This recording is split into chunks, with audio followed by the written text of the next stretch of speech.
Just keep it going. Warning. Stand by for countdown. Prepare audience for maximum impact. Full immersion begins in. My black people, it's all about the unity. There's nothing they can do with us. So ain't nobody moving. I'm a soul man, no. I'm a soul man. Yes, I am. I'm a soul man. I'm a soul man, Lord. You couldn't be so. You couldn't be so. You couldn't be so.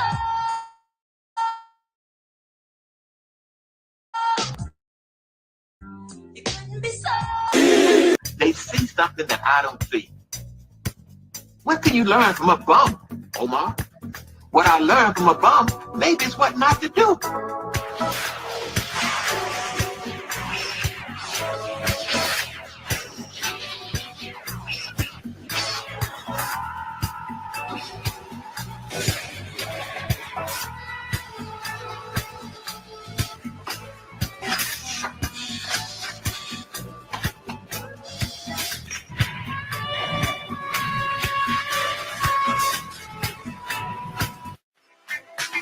Nobody takes down Angel Snub 7 easy. There's a reason why, after 100 channels destroyed, Angel Snub 7 is still here. There's a reason that you don't take me seriously.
Maisha ni ya ghetto, msaliti ni wapeto, sharia muna kwao, wazinguke na hao, fura sio mfano, ukabila ndio kwao, hatukonisha kweli na kadiri na shika, fura kwa lahiki, ndo kwa mashabiki, baji kuziki, bila fiki, na fiki, mziki, script ni mukiki, na ziki, kwa makini polisi, za mchima na zili, filmi. Don't you know we're talking about a revolution song? Don't you know, talking about a revolution song? Don't you know, we're talking about a revolution song? Don't you know, talking about a revolution song?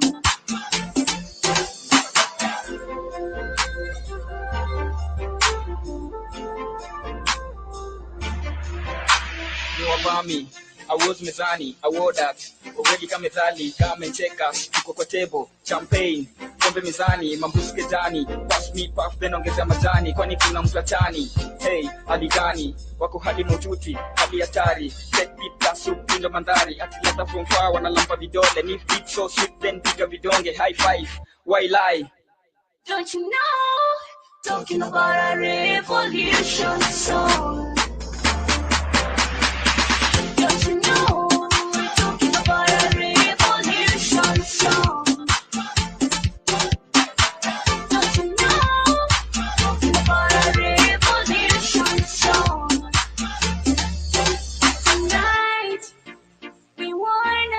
time of our life.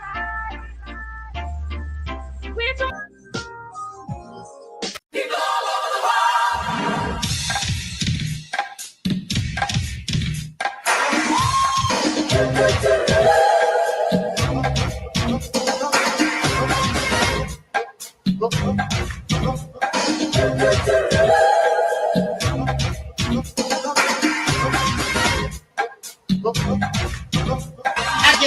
I can handle the hot question. See, they say that Angel Snub Nub 7 don't care about the people.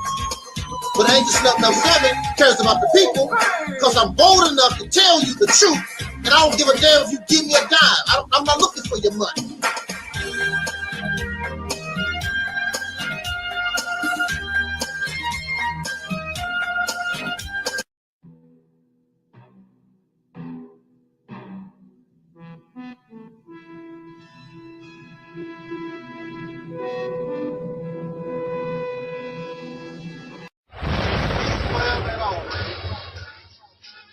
My black people, it's all about the unity. There's nothing they can do with us, so ain't nobody who.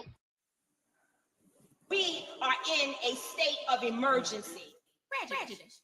Wrote a song about it? Like to hear it? Here it go. Free your mind. It's so glowing. Just keep it going. Hey, Angel Snub 7. What's going on? Oh man, y'all go over there and subscribe to our brother Angel Snub 7.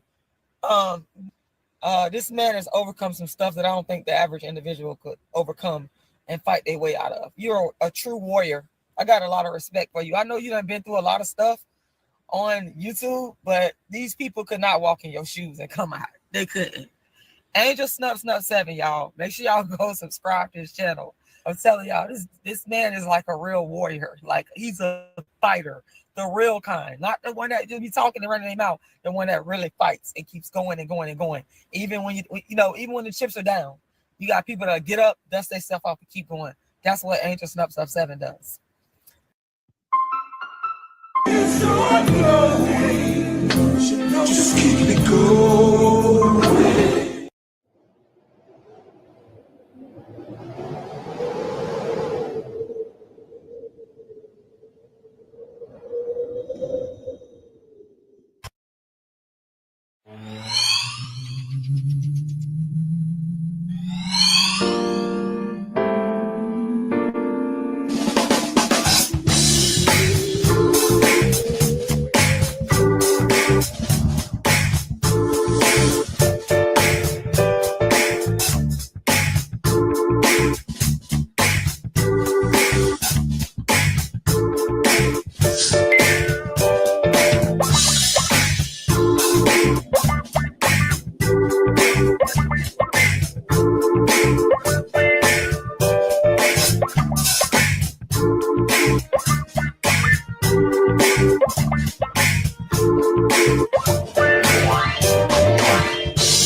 I'm not going to help nobody get something my Negroes don't have. If I'm going to die, I'll die now, right here fighting you.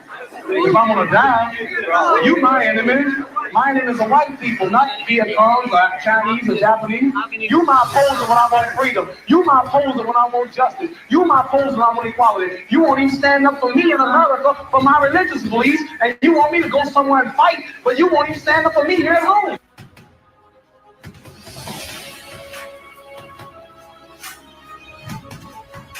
No, I don't worry. I tell you, I'm a man who believed that I died 20 years ago. And I live like a man who is dead already. I have no fear whatsoever of anybody.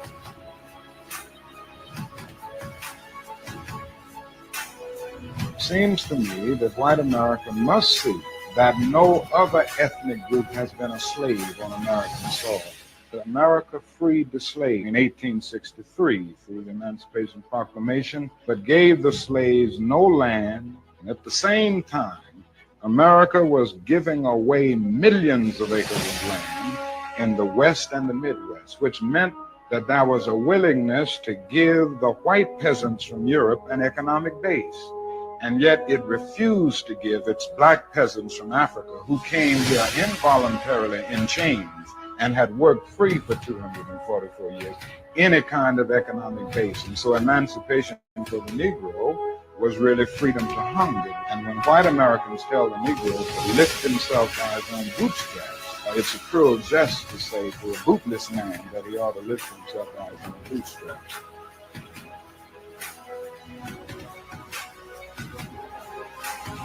I'm saying that the Nation of Islam should evolve into what we call the Reality's Temple on Earth.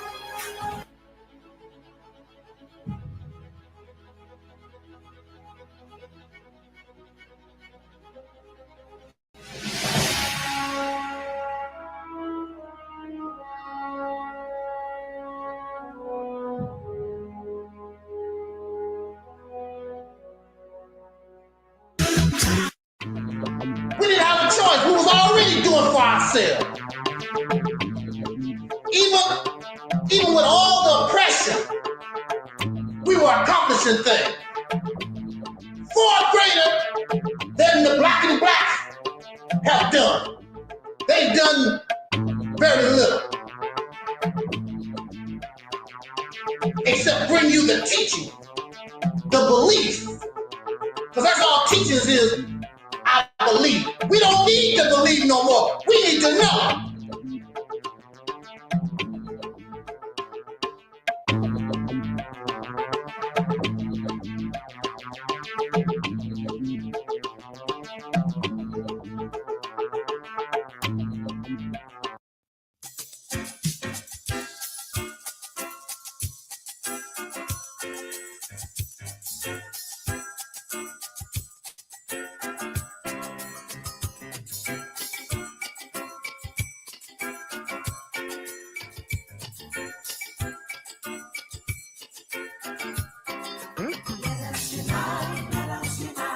Everybody join. Just keep it going.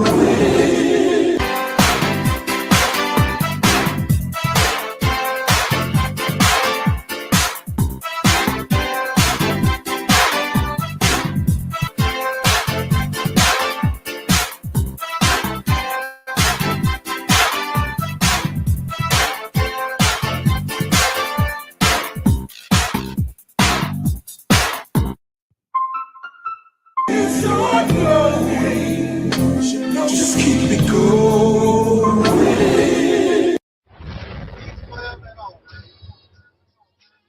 My black people, it's all about the unity. There's nothing they can do with us, so ain't nobody. In a state of emergency. Prejudice. Wrote a song about it? Like to hear it? Here it go. Free your mind.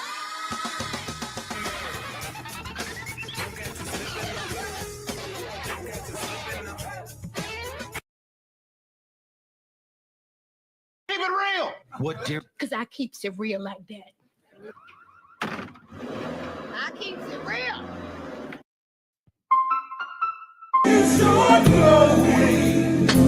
Just keep it going.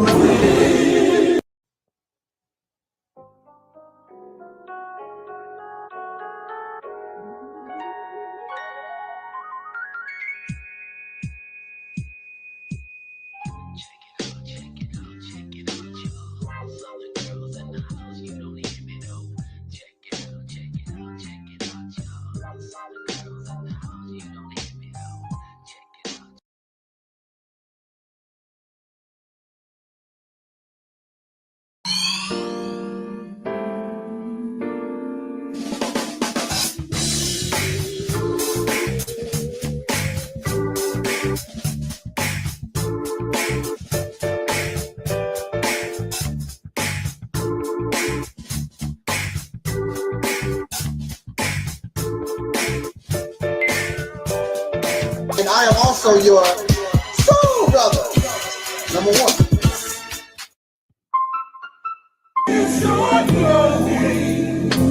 Just keep it going.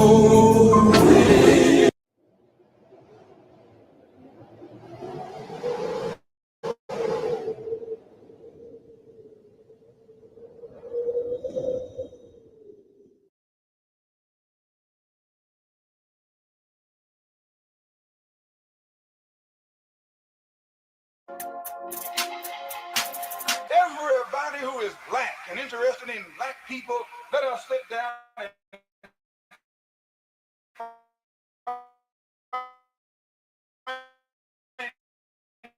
out how we can get together in one direction against one. Lyrics to direct and to the point. With some changes to it, the song was still digestible.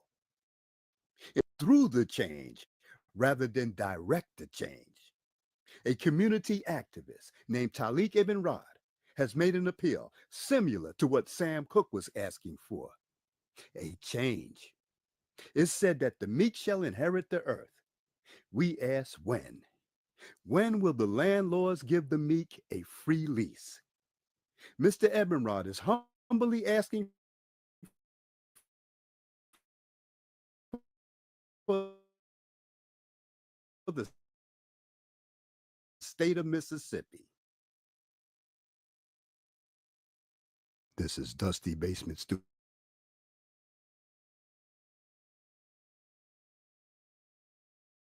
Yes, I ain't gonna lie. This is like, bruh, you was a genius. I swear. You're gonna go down like Elijah Muhammad or Malcolm X with this one. You finna go down in history with this one. I swear to God, bro.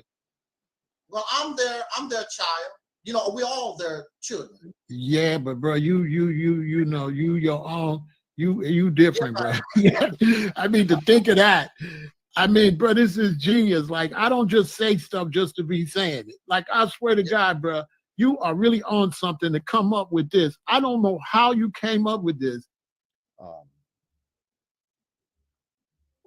But Charles Blow talks about the fact that if you really want Black power, consider going into 6 states. Now, I'm going to combine this with what the Honorable Elijah Muhammad told us as it relates to get states that you control. And so when you look at the idea of returning back Louisiana, as far north as Maryland, Alabama, okay, the Carolinas, there's a lot of Black folk. Mississippi is the largest state of Black folk. More Black folk in Mississippi than any other state in the 50.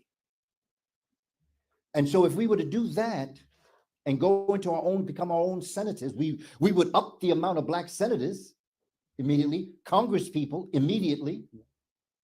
We would up, and by the way, when you run in the state, when you run in certain things, you don't have to ask nobody for reparations. They give you reparations. Something we can do. This is doable. The Mississippi campaign represents everything that you claim that you want.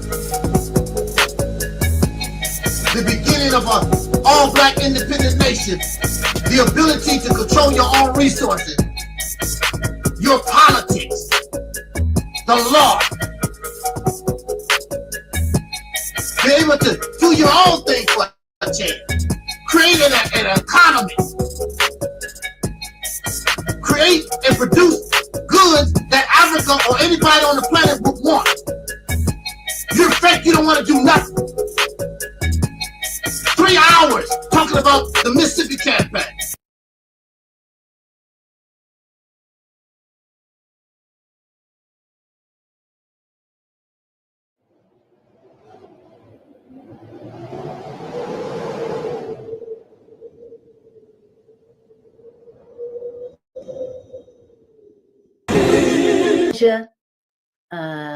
Let's see, Taalik says, can you send a shout out to my platform, the Realities Temple on Earth Internet Ministry? Our theme this year is After Purge Comes the Heal. Shout out to your platform, Taalik. All the best to you guys with continuing to stretch in perspective, to stretch in what is possible, and to continue to bring healing into the space of yourself and others. Yes.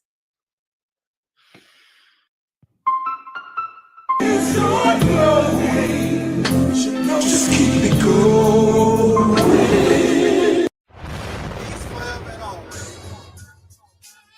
My black people, it's all about the unity. There's nothing they can do with us, so ain't nobody moving me. Like that the king, we make it plain and simple. Bringing knowledge and fire at reality's temple. Reality's temple.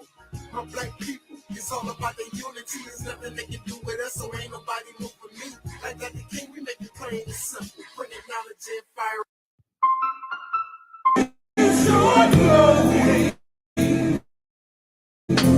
Just keep it going. And you don't realize it. You don't realize it that God has been imprisoned. The devil was able to imprison God. So right inside your own self, your God self has been imprisoned, and you have a false sense of self running rampant inside the temple. This is why, you understand what I'm saying? Yes, sir. We have to bring reality's temple here on earth. Reality's temple here on earth. Yes, sir. We have to realize the enemy is running rampant inside this temple. And that is Brother Taalik from the Reality Temples on Earth channel. And if you get a chance to subscribe, please do subscribe to his channel. He's a good brother. You know, he's doing good work, and he wants to do good constructive things. He has good information to provide. So please do check out his channel if you get a chance. My brother Angel Snub 7 at the Realities Temple. And to give props to him, because I listened to all of Angel Snub 7's videos. I think that he comes from a different angle. And there's a powerful message in a lot of the videos that he put out, and I try to catch all of them. I look at him as a free thinker and a person that's willing to challenge those of which he don't agree with or which he may think differently from, and I really respect him for that. He's challenged KNBS, and he has also challenged the Black supremacy movement as well. And I have nothing against that, because that which cannot be challenged cannot stand, and will not stand, and will not survive the test of time. How many challenges we can withstand will determine how long we will be able to stand.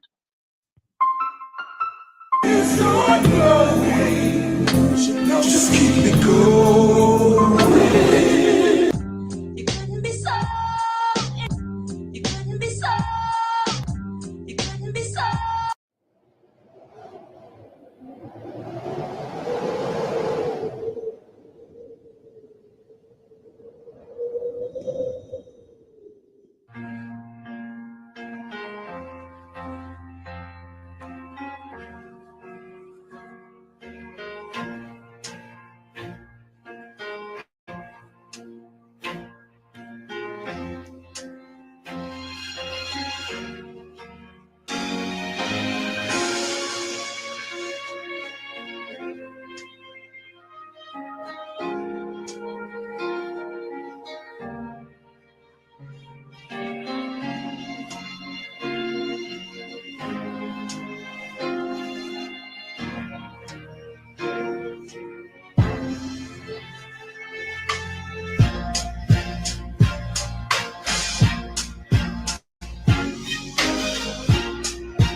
Good evening, soul brothers and sisters.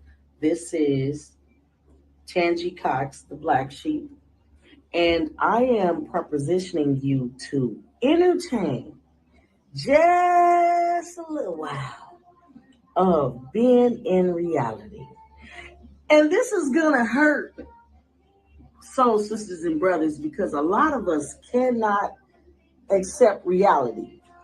I empower you to, for 1 year, to subscribe to the Reality Temple on Earth. And at the end of 12 months, draw your conclusion of what have you learned in that amount of time. I empower you. You will never, ever, ever think, feel, or entertain nonsense ever again, period. I would like to see my soul sisters and brothers awaken. This requires time. You need to spend about a year watching, researching, and looking. Reality Temple on Earth is life-changing, and I stand on that.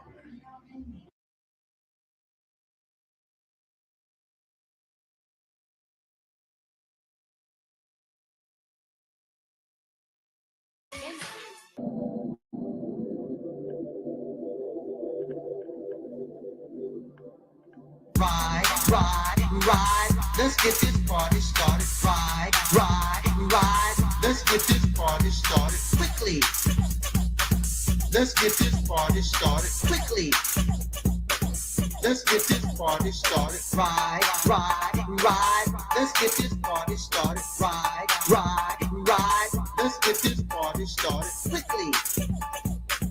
Let's get this party started quickly. Let's get this party started. Ride, let's get this party started. Ride, let's get this party started quickly. Let's get this party started.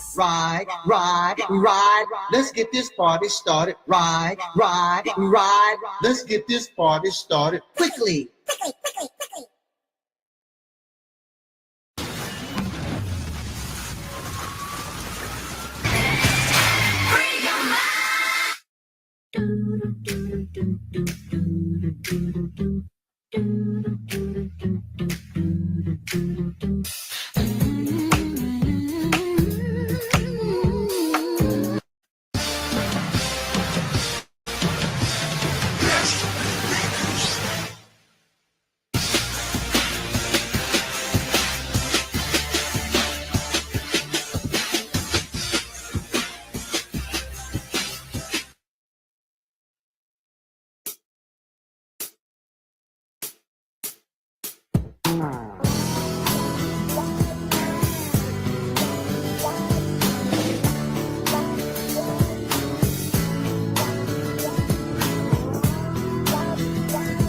That's right.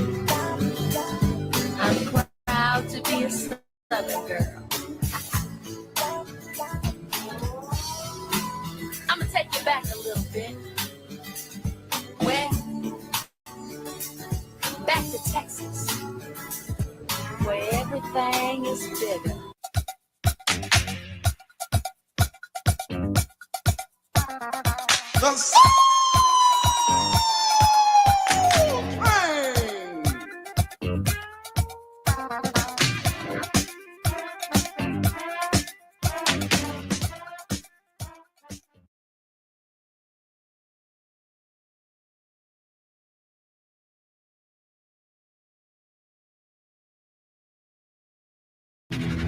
The game begins in 3, 2, 1.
In the name of my ancestors,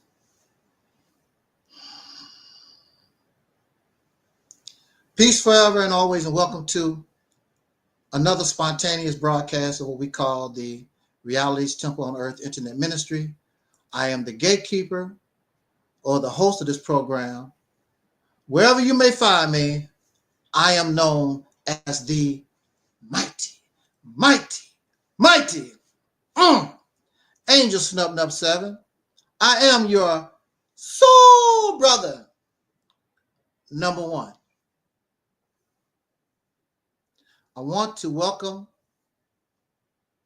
all of you who are under the sound of my voice to this spontaneous broadcast.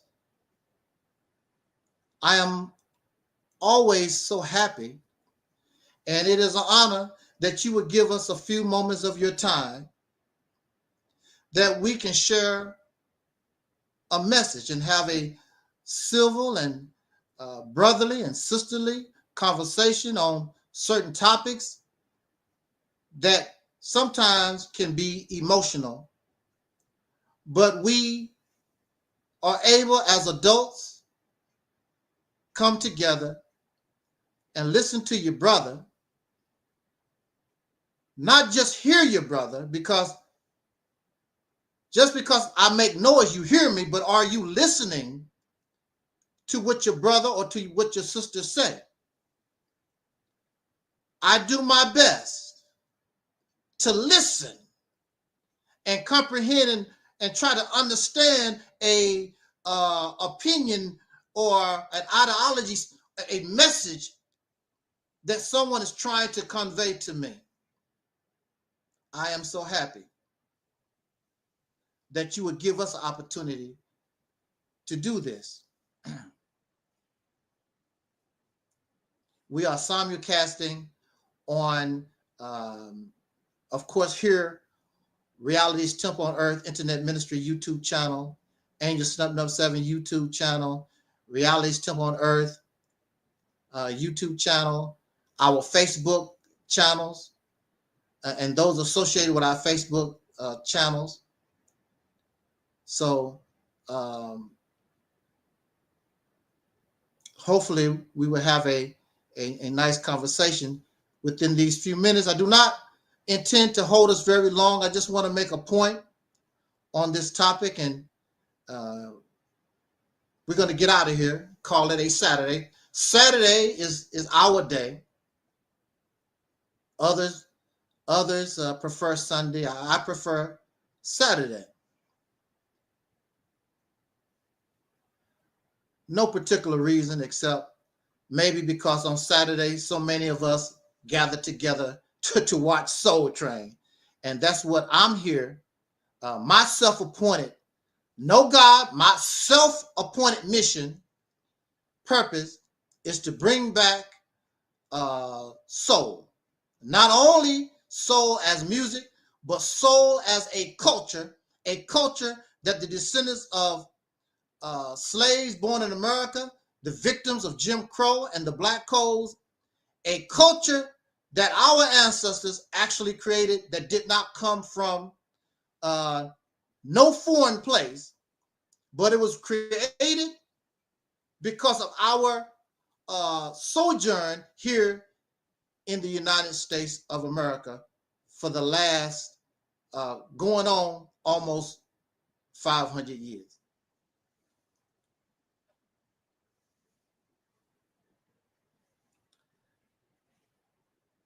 So let's get started on our topic. Shout out to PVT in the chat room. Shout out to those in our Facebook forum. We want to go ahead and talk about this.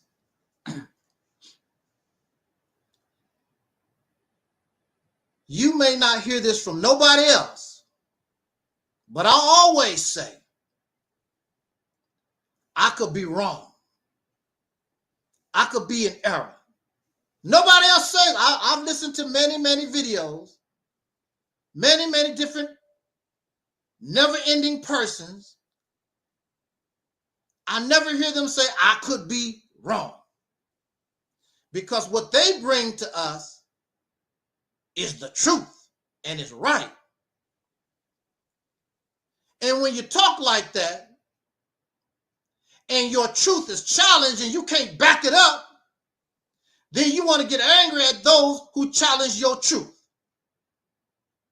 You want to get upset and start calling silly names. I thought you had the truth. The truth should be able to stand alone.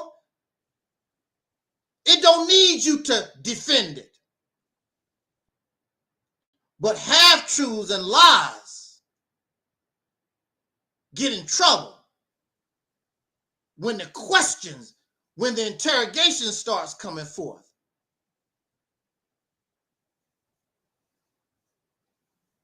For a long time, since at least 1930,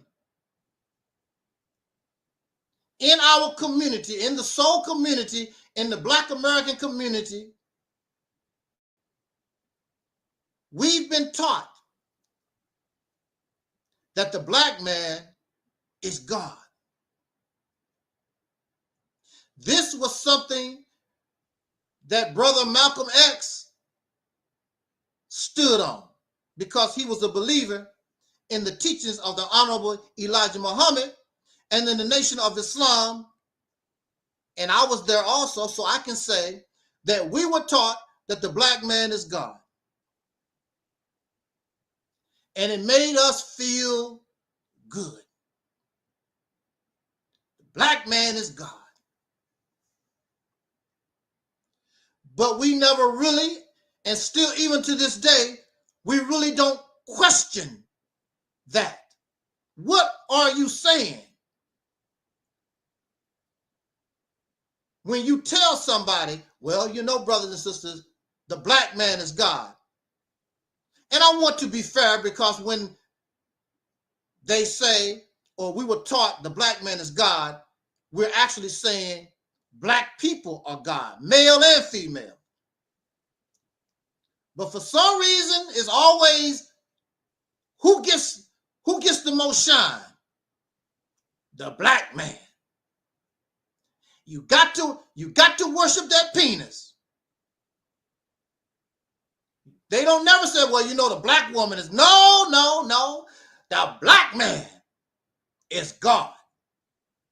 I mean black people. Well, if you mean black people, why don't you say, well, the black people are God? No, there is emphasis. And even the women say, and mute themselves, well, you know, the black man is God. It means, I know, when you say the black man is God, you are saying this particular person, this individual is God. When you say black people, that could be a black child, that could be a black woman. As long as they're black, as long as they part of the black people are God. But there's emphasis on the black man is God. Going back to some of our earlier conversations, well, if the man is leading the charge, then he got to handle the heat. You can't just take all the praise and the glory when things go right, when things sound good. If the black man is God, you leading the charge. You can't say, well, you know, brother, we're going to start saying the black people. You're not doing that. You're saying the black man is God. That's what you're saying. So the male or the man or that penis has to accept their responsibility of that title. We want to talk about, have we lived up to that title called God? Don't get angry at Angel Snuff 7. Get angry at the people that told us these fairy tales and these damn lies. That's who you need to get angry at. Don't get angry at the one that say, hey, this don't make any sense. Something here is wrong. The human being is incredible. The human being is an amazing life form. What makes us stand out among the other life forms on the planet? What has made the human being so successful, actually over successful? The human being has, as they say in religion, the human being has been blessed with a superior brain. You can't tell if you go out into the streets and how many people act, you can't tell that you have a superior brain. How can you have a superior brain and you're a crack addict? How can you have a superior brain and you gender confused? And you are drunk? You are a liar and you're a thief. You have no character. You have no integrity. You have a superior brain. We wonder about that. Violent. The only way you know how to solve your problems is through violence.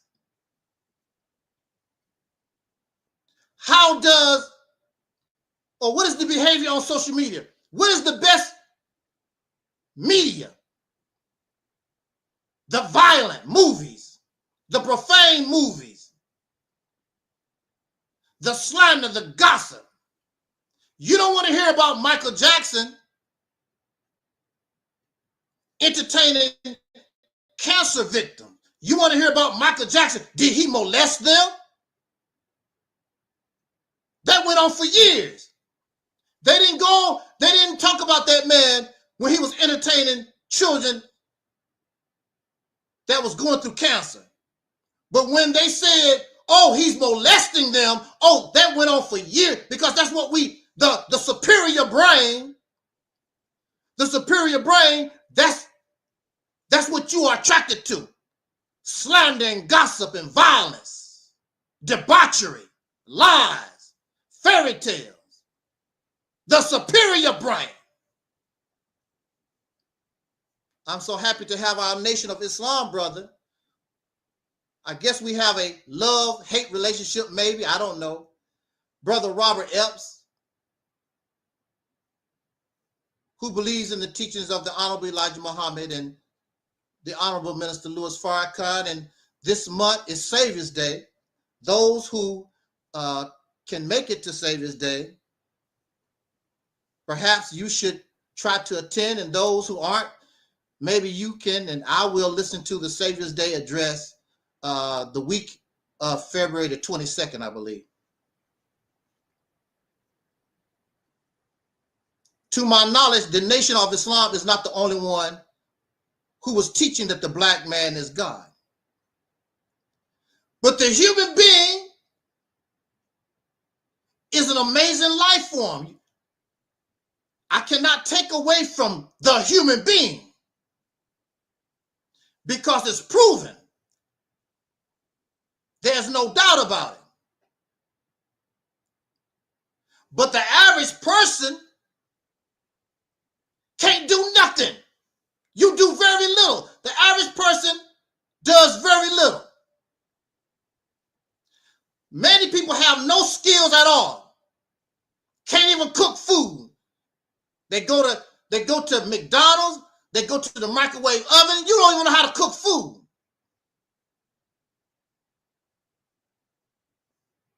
But you have a high IQ.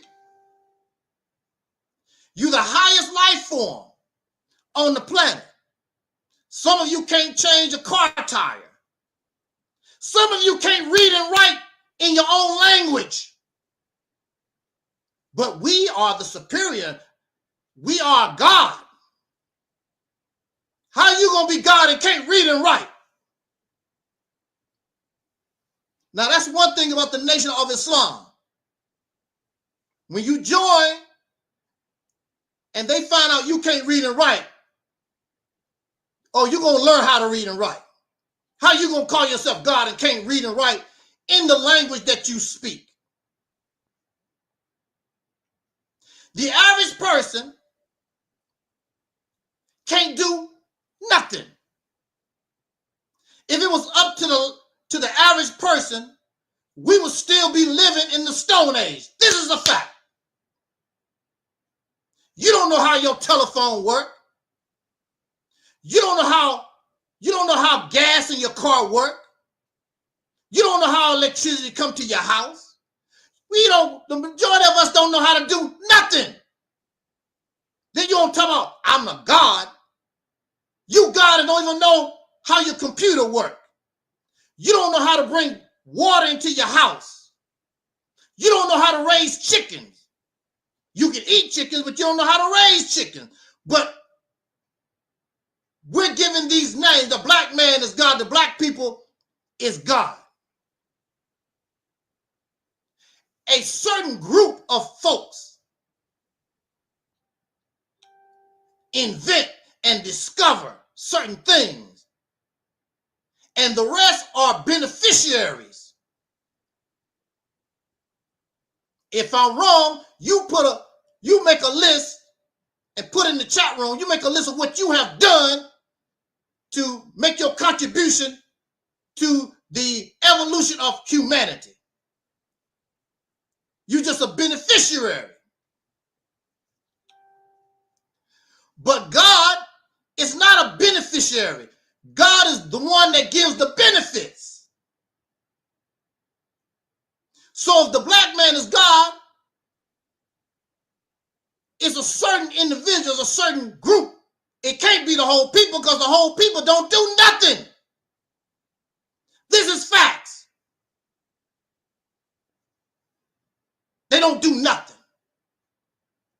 You got the title, but you have no power. You don't show that you are God. You ain't done nothing to help humanity. You're just a beneficiary of those who invent, those who lead. You're just a beneficiary. You offer nothing. The average person offers nothing. So the black man is God. Can't be talking to black people. But now, if the black man is God, then they still have to live up to that title. We're gonna see if this black man lives up to this title. You God. Sounds good. I remember when I was looking for a job, and I was so tired of making minimum wage. And I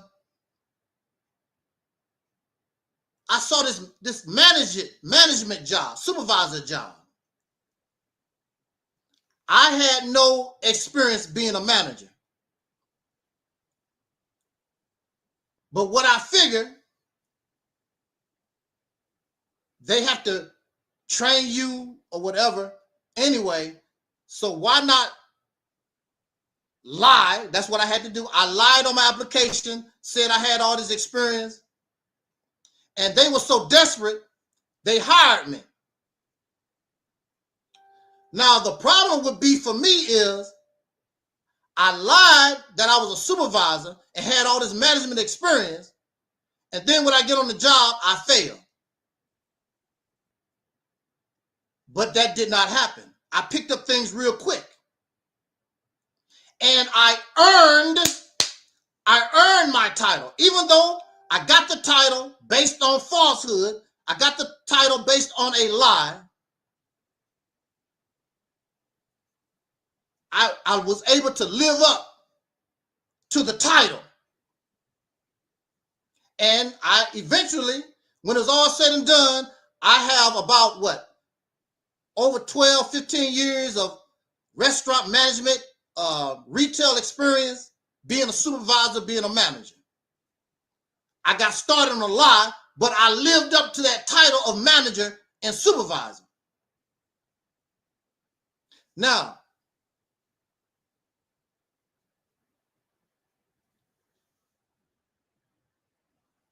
we really began to hear that the black man is God, when we talk about religion and spirituality. And religion and spirituality begins to put us flesh and blood beings on such a high level. We already know that we are more intelligent than the other life forms on the planet, allegedly. Because I know that you heard of the old saying, talk about, I got to paraphrase it, but many of the most intelligent people are the most stupid. Intelligence don't mean that you smart. Intelligence, having a high IQ don't mean that you wise. Calling yourself God don't make you better than somebody else. These are proven facts. These are things just to make us feel good. That's what they do. Religion and spirituality puts us on a level we can't even die. Oh, this is just flesh and blood. And we're gonna reincarnate, and we're gonna transform it to conscious energy, and we don't even die. So the sheep die, the dog die, the elephants die, the grass die, everything die except us. There's no proof. Ain't nobody came from the fifth dimension. Nobody came from heaven, or nobody came from hell and told us nothing. A few months ago, I spent about 2 weeks going back and forth to the graveyard. Ain't nobody said nothing to us. Even when I stepped on top of the grave, nobody said, hey, get your foot off me. It was quiet. A bunch of ants and a bunch of flies running around. But we're taught that we can't die. And all those people in that graveyard, ain't nobody heard nothing from none of them.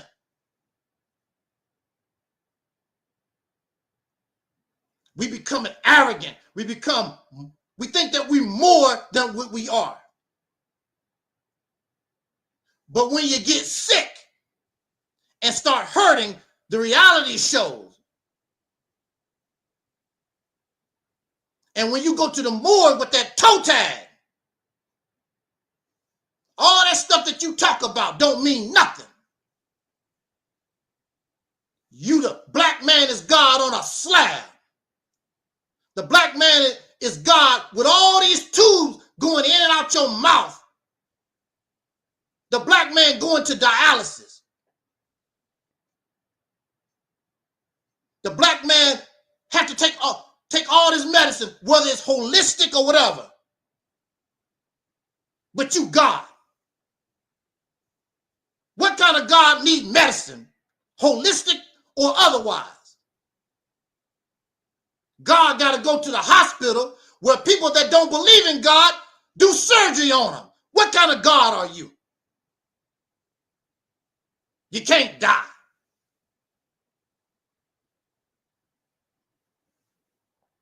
Well, you see, brother. Well, let's understand the title. I was taught that God only means that which has force and power. That's the simple definition of God. That which has force and power. It's a title. The black man would be, I would say, the black man would be the noun. And let me get this right. The black man would be, the black man would be the title. The black man would be, well, black is the adjective describing the man and God is the title.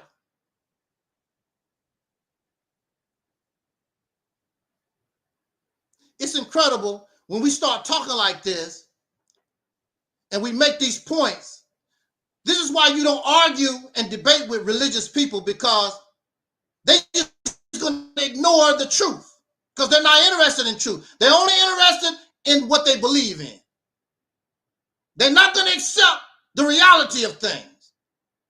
So I don't waste my time debating and trying to argue with somebody that don't want no truth. They only want to continue to push their propaganda that did not even come from them. It came from some foreigners, some camel herders in the desert. Didn't even come from you.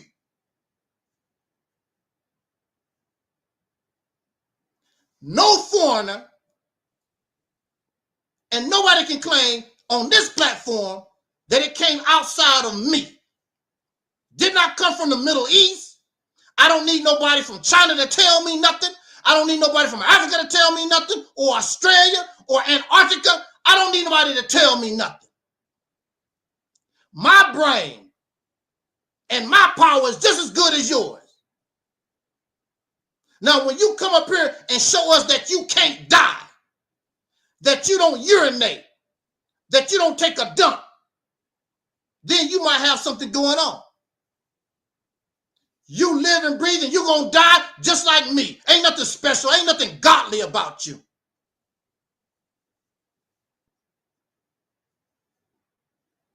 Well, you see, brother. See, we are a God, but we serve the God. That's how it's explained. See, the definite article, the. There's one supreme super being, the God. And the God is the superior. And we are the a God. We are the inferior. We gods, but we are the inferior. And we serve the God. Gods don't serve gods. Gods don't bow down to God. I'm a God just like you.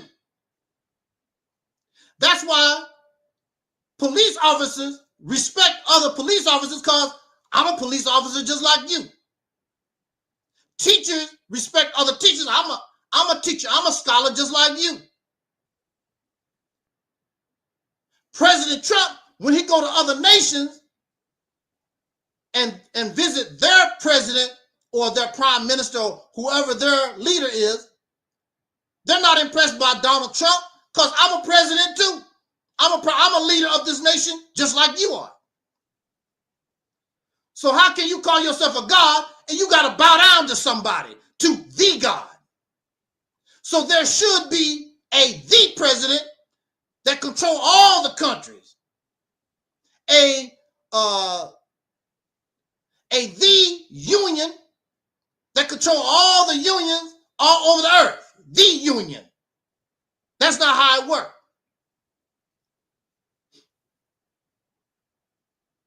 But these things don't make any sense, but we embrace it because it makes us feel good.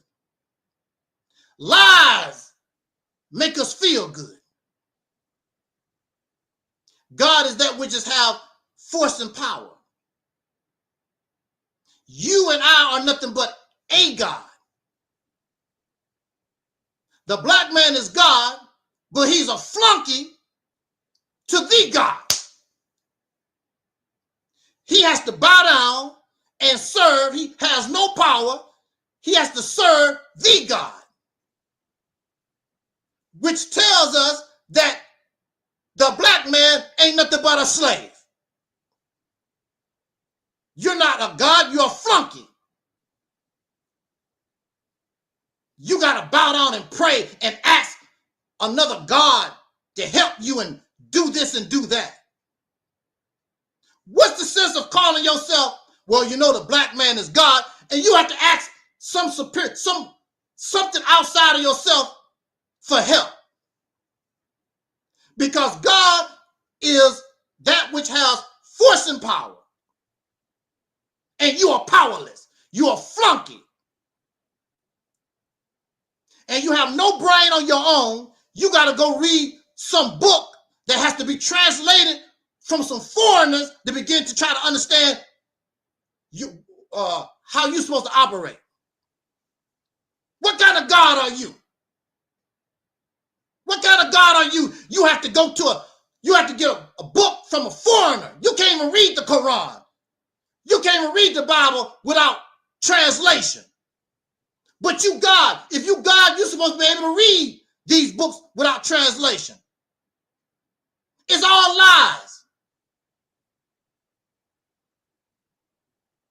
The same way the white man gave us Christianity, it's the same way how God treats the people that believe in him. Same stuff. It's bad when the white man do it, but it's all right for God to treat you the same way, like a damn slave. Now, the God,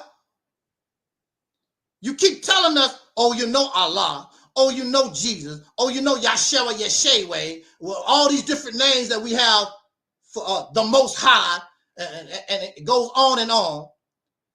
You keep telling this lie about how powerful this God is. Where is the power? Our ancestors was on a slave plantation for over 200 years. We was under Jim Crow for over 100 years. There was no God that did nothing. What made the change was when these people had an internal conflict and our people, a certain group of them just got sick of it and decided to fight. No God came out of the sky nowhere and did nothing.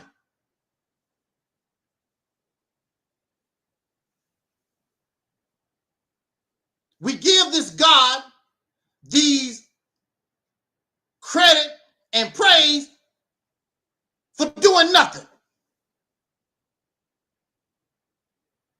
You wouldn't let me get away with that. If I told you I did this and do, the first thing you're going to say, prove it. Show and prove. You're not going to let me get away with nothing like that. But when we ask God, show and prove. You come up with these excuses because you don't have any proof God did nothing. God created the universe. Prove it. Did you see God when he did it? Where's your proof? Where's your evidence? False claims. You couldn't even bring that nonsense to court because the first thing the judge, the court want to say, where's your evidence? God woke you up this morning. God ain't did a damn thing for me this morning. You prove God woke me up. Now for me, you would ask me, show and prove. And I can show you evidence. And you still was probably say, I don't believe that.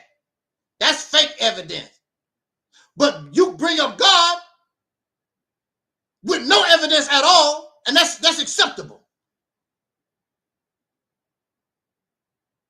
When you say that the black man is God, there's a high standard you put yourself on. There's a high standard that you have to live by. Just like when I was a supervisor. A supervisor supervise those under. You can't function on the level of the people under you. They expect you to function higher than the people under you. So if the black man is God, then there's a higher standard that you have to live up to. There's certain expectations that is expected of you.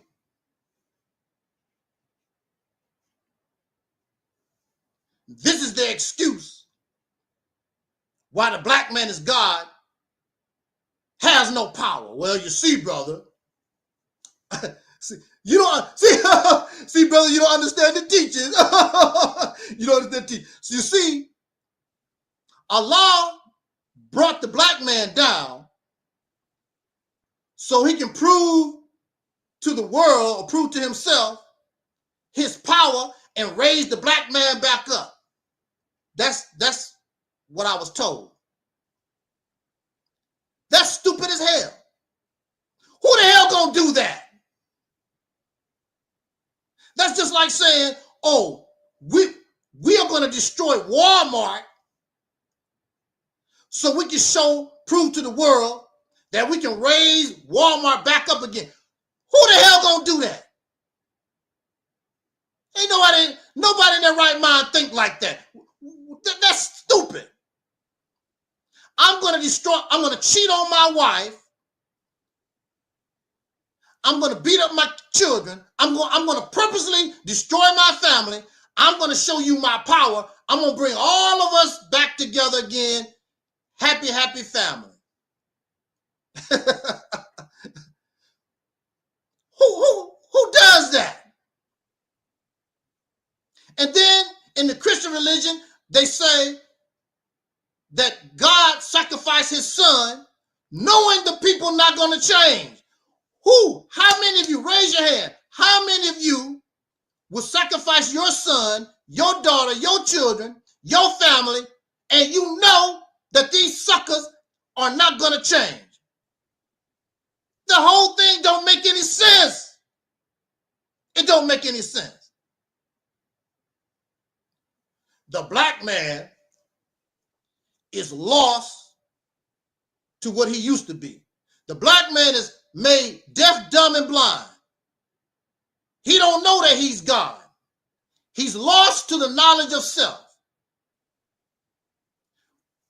Who is this self you talking about? There's no proof of this self. Where is it? Then they always point to other people's history. You ain't never lived in Africa. You ain't never lived in Egypt. You never lived those things. That's not you.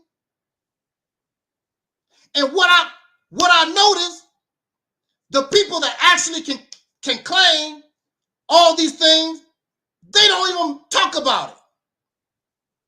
But you talk about those things because you want to be a part of something that make you feel good.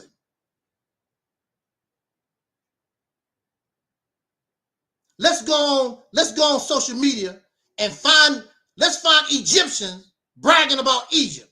Let's go find Africans talking about and bragging about ancient Africa. They don't make videos. They actually could claim these things and they don't do it. You got to do it because you and I suffer from low self-esteem. Living in a place that made us slaves for hundreds of years. Call us the N-word for hundreds of years. Made mockery of us. You eat watermelon. You love fried chicken. You're black and you're ugly. That's the type of stuff that we have to deal with for hundreds of years. So when somebody said, well, the black man is God, we jumped on it.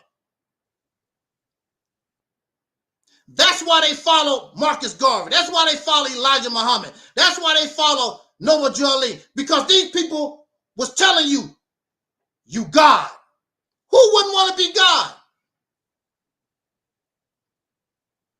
And that's cool when you're trying to give somebody self-esteem. The problem is, can you live up to that? And we have not come nowhere close to living to this claim, the black man is God. Because God means that which has force and power. Force and power. You are not a force and you have no power. Don't get angry at me. Come join the conversation. Bring your force and your power. You can't even give examples. There's a lot of hype in the black conscious community. Some people believe that Donald Trump, the president, is going to do this and do that. Why you got to wait on Donald Trump? Why you got to wait on something that for white folks to do this and that? I thought you was God. I thought you had force and power. You got to wait for Donald Trump. You got to wait for Joe Biden. You got to wait for Ronald Reagan. You got to wait for white folks to destroy themselves. But if you have force and power, you can take them out. You got to wait for a miracle. You got to wait for a savior. Oh, the black man is God. It don't make any sense. You put yourself on a level that you can't live up to. That's not my fault.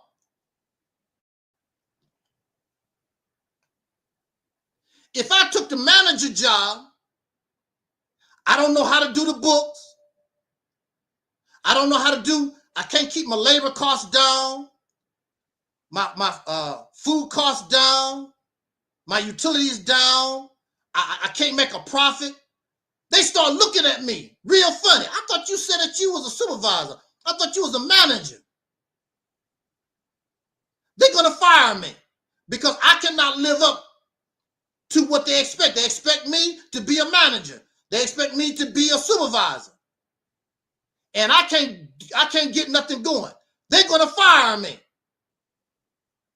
I have the title, but I cannot live up to it. So I get fired.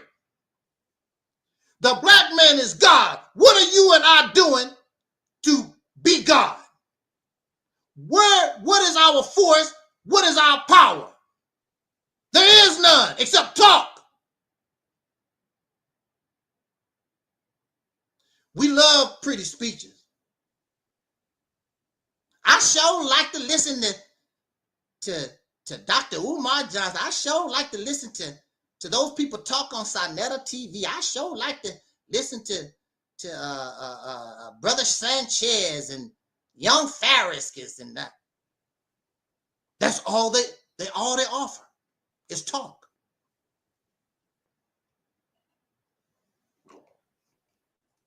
I'd rather spend my money going to see the Avengers. It's the same thing. The Avengers is more entertaining.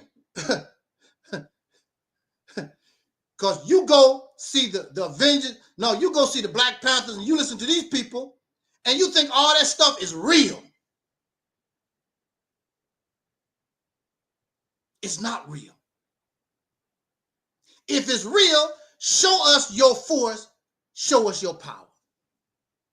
There's no argument. It's nothing up for debate. Just show the force and the power. I didn't see no black man jump out the sky and save that airplane that just crashed. Black man is God. No God saved those people. All 67 in that incident, all of them perished. Jesus didn't save them. Allah didn't save them. Nobody saved them. But the black man is God. Shout out to Eldridge Cleaver. Shout out to our brother who detects the myths. The brother that detects the myths, myth detector. I know a lot of people don't like him either. Detects the myths, the falsehoods. But this is 2025. This is supposed to happen. These things cannot continue to go on and on. These lies, this fiction, these facts, it's got to stop. We cannot grow. We cannot evolve on these lies and these fairy tales. And you cannot live up to these things. The black man is God, and you in the white man's jail. The black man is God, and you on the street, and some Peckerwood got his knee on your neck. Mama, mama, help me, mama. What? The black man is God? The black man is God, and you abandon your children. You can't feed your wife and your children. Black man is God. I got to go sell some drugs. The black man is God. He got to go out and sell drugs. He can't feed himself.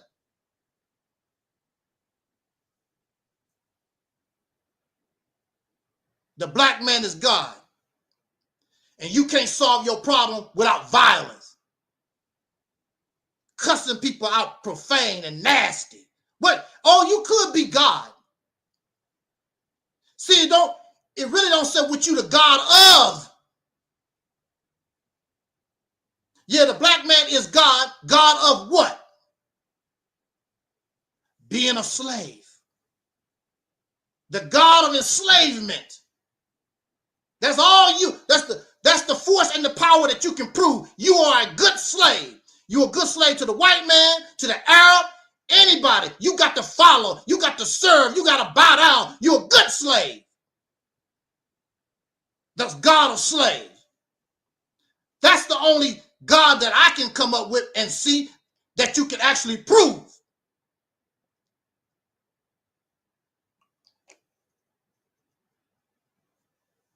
We do a disservice to ourselves. There's a disservice to individuals. There's a disservice to ourselves when we try to help somebody and try to help them build self-esteem by putting them on a level that they cannot live up to.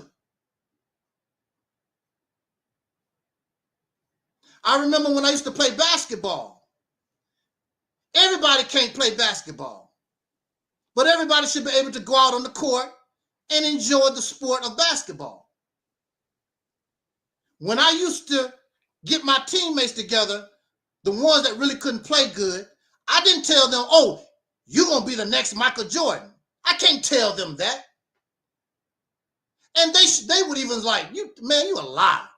They even know I'm not the next Michael Jordan. But you try to encourage them so they can enjoy the game. We've been given this title, the black man is God. Here we are, our ancestors was, oh wow. Our ancestors were slaves for over 200 years. Our ancestors was victims of Jim Crow and the black codes for over 100 years. And then all of a sudden, you're going to tell them, oh, you God. What? And even if we were God, you can't tell somebody that clearly ain't on the level of no God, oh, you God. You can tell them maybe you have the potential.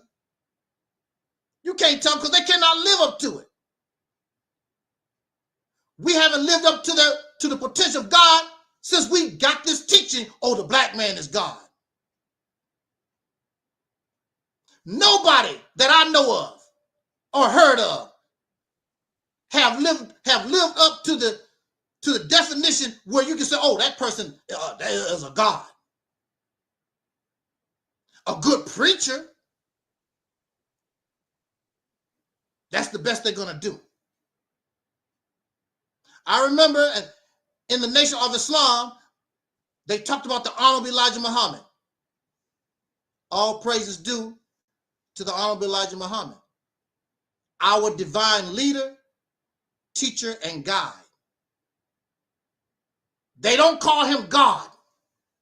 They give that to Master Farad Muhammad, Allah in person. But even him didn't live up to the level of God. He was put in jail. He was ran out of Detroit, Michigan. How you going to be God and somebody run you out of Detroit, Michigan? Put you in jail. You God. When God means I have force and power. The excuse is what God just want to show us. When you stand for truth, God want to show you the consequences of standing up for truth. We already know about going to jail. We already know about getting beat up by the police. You ain't showing us nothing new. So what are you showing us? And it don't have to be for truth. George Floyd wasn't speaking no truth and was brutalized and killed. So you ain't showing us nothing that we don't know nothing about. We already know about getting lynched and torn feathered. And it had nothing to do with truth. It had something to do with being black in America. That's what it had something to do with. We do ourselves a disservice by making a claim that we cannot live up to. I could be wrong. Anybody can come here to this platform and you can teach me, because I'm not beyond teaching. But you and I both know you're not going to get that off, because this don't make any sense. You can believe whatever you want to. I don't argue with religious people. That what makes you feel good. I'm not going to do it. I don't want unearned praise. I don't want unearned credit. I don't want to be God. I just want to deal with the level that I'm on, because I already know I cannot live up to be no God. But if you want to be God, then don't get angry when people ask you, well, where your power at? And you make excuses for not being able to do anything. That's on you. I don't want to look silly. I don't want to look insane. So you tell people, even when you're trying to build their self-esteem, give them something realistic. To tell them that they're God is not realistic. Because that's on a level we'll never be able to get to. We're never going to get to that level. Then you say, well, the white man is the God of this world because he has force and power. But his force and power is limited because he's going to die. So what's the sense of being God and you're going to die and rot? You got to train your sons and your daughters to do what you was doing, Mr. God. And then the right thing that happened on earth will wipe you out. We're taught these lies, especially in the nation of Islam.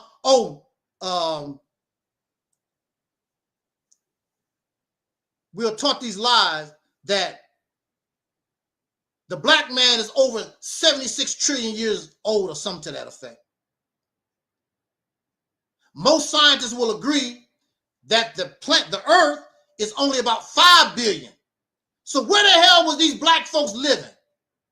Where were they at 76 trillion years ago? It definitely wasn't on the earth, because the earth itself is only about 5 billion. And mammals came after the dinosaurs and the birds and the insects. They have not found no 76 trillion year old fossil on this planet. Nowhere.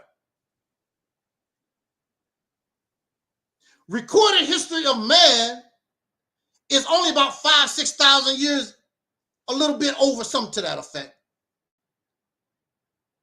But scientists say that human beings or modern man been on the planet for about 300,000 years. But we only have about maybe 10,000 years worth of recorded history that they found. If you're interested. A lot of us not interested. We just want to smoke, drink, make babies that we can't afford, go to these jobs that we hate. That's what's on our mind. We don't care about what happened 76 trillion years ago or none of that kind of fact. That's the average human being. And we call all of them, oh, the black man is God. How can you call these people God when the average person can't do nothing? Make a list of your powers.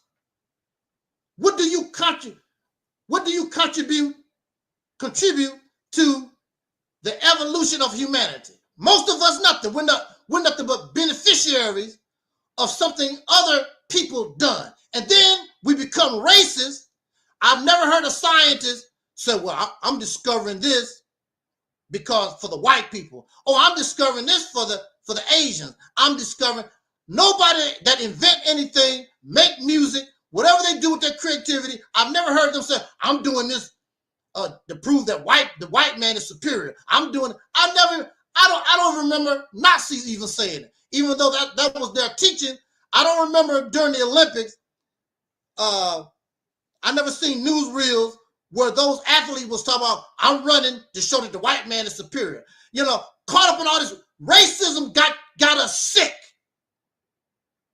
Racism is worse than COVID. Racism is worse than the Black Plague. This sickness, and this is our problem. We allow this. We're supposed to be so intelligent. We're supposed to be God, but even God is a racist. The black man is God. He's prejudiced. What about the other people on the planet?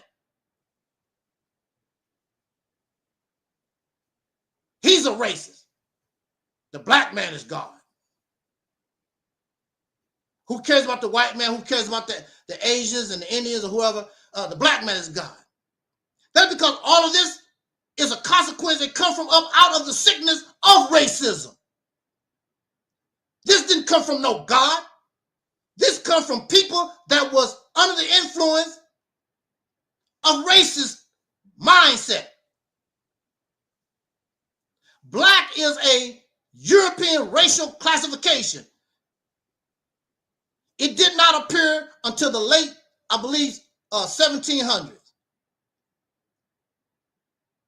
There was no such thing as white people. There was no such thing as black people and all this other stuff. It didn't even exist.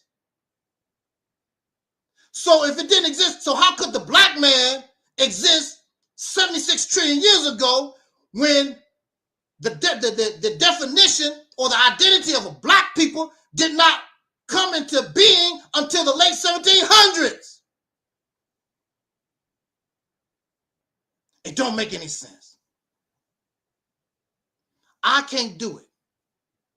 If you want to continue to believe in that nonsense, that's your business.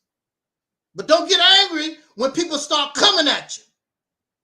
They would like to come at Angel Snuff 7, but they know they don't have nothing to, they know they don't have a leg to stand on. Because this is the reality. And if it's not the reality, please check me.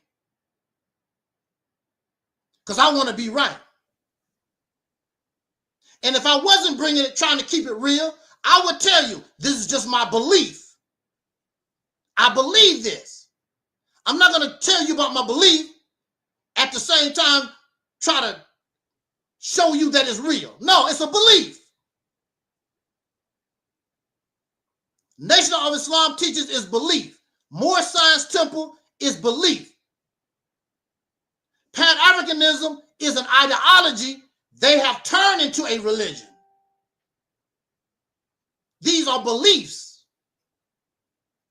It's unrealistic.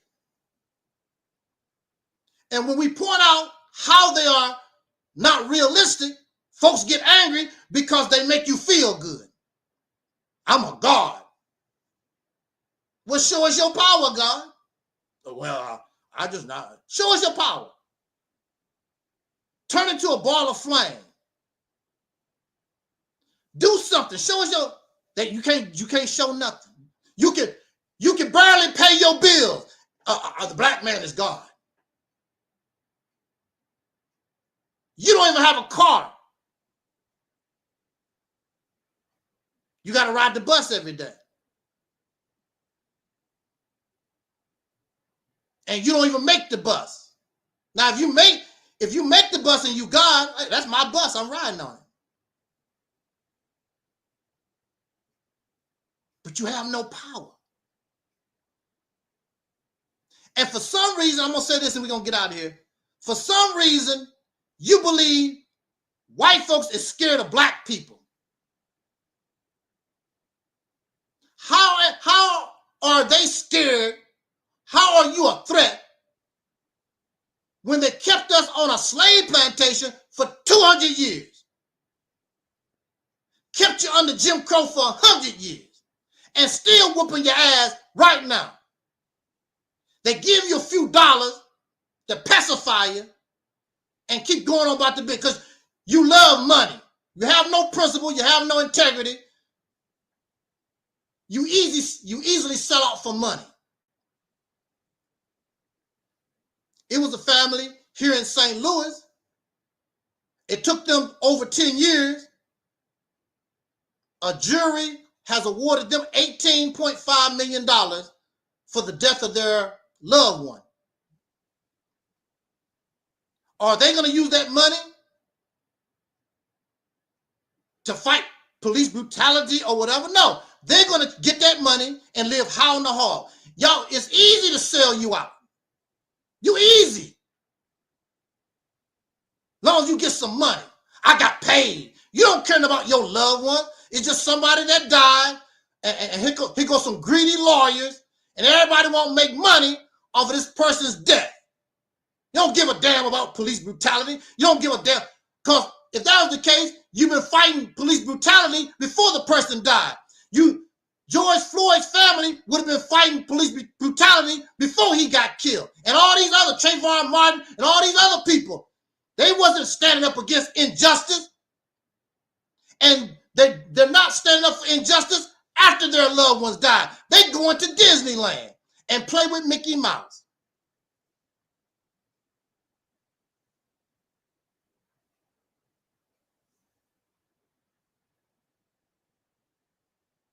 The black man is God. It's an outright lie. It's a fairy tale. It's something that you tell somebody with a childish mind. Here comes Santa Claus. Here, same thing. Here comes Easter Bunny. Right down the bunny trail. Same stuff. Only a person with a childish mind, not with the mind of God. I have the mind of God more than you do. Because I'm not depending on no God to do a damn thing for me. I do it for myself. And I would dare to say that God will support me more than you. Because I don't have to pray to him to do nothing. If God want to help me, that's cool. I'll do it on my own. Just like your parents. The parents love all their children, but the parents love their children that can do for themselves. They graduate out of high school, they go to college, they get a job, they ready, and don't ask them for nothing. But then you have that child, don't want to go to school, want to do drugs and act silly. They don't, what child they're going to support? They're going to support the children that can do for themselves. They're not going to support they don't have no respect for the child. Mama, can I have $2? Daddy, can I drive your car today? I need a way to work. I don't want to ride the bus. Well, the reason why you're riding the bus is because you don't want to work the job to get the money to buy your own damn car. That's how you are every day. Oh, Allah do this. Oh, Jesus do this. Oh, the Most High do this. You're begging because you're a God, the God of being a slave, a servant, a follower.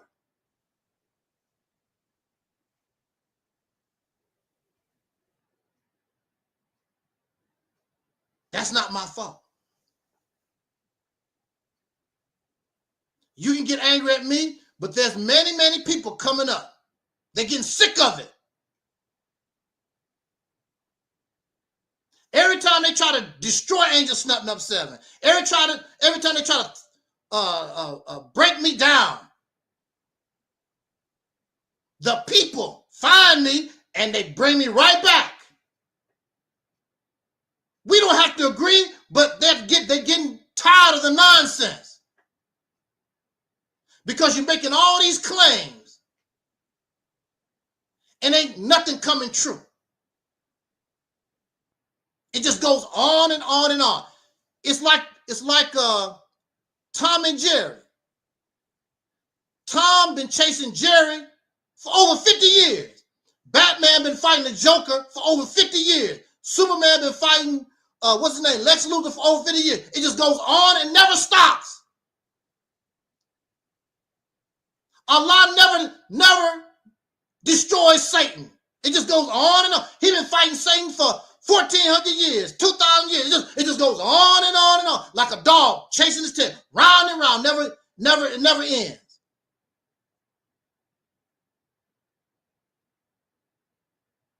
The Avengers, Spider-Man, been fighting Dr. Octopus ever since 1963.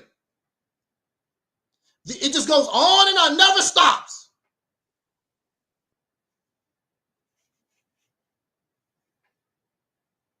The Joker always get out of jail. Always get out of prison. What's the point? Even, I'm going to say this, get out of here. In the comic books, even Batman started getting upset. Batman was like, I keep putting this cat in the insane asylum. I keep putting him in jail. This laughing idiot keeps getting out. I'm going to kill him. That's the only way. That's the only way you're going to be able to stop it. But if you kill the Joker, that's one of the best villains for Batman. I can't make my money no more. I got to keep the Joker alive. I got to keep these things alive. Because if I kill the hero or I kill the, that's the end of it. I will pretend Superman died. Then I'll bring Superman back. I will pretend Batman died. Bring Batman back. They got to stay alive. They got to keep fighting. That's how I make my money. That's how religion stay alive. If God killed the devil, that's the end. Common sense. Common sense, people. Right? If you kill the devil, that's the end. Now, some of you might say, I'm gonna say this, need to get out of here. They want the white man dead because he's the devil. I want the white man dead. And that'll be the end of it. No, it won't, because you have the same mindset. Devil is not a skin color. Devil is a mindset. So all the Caucasian people, they can go extinct today. Nothing is going to change because the mindset is still here. Nothing's going to change. It could be worse. Look at Africa, prime example.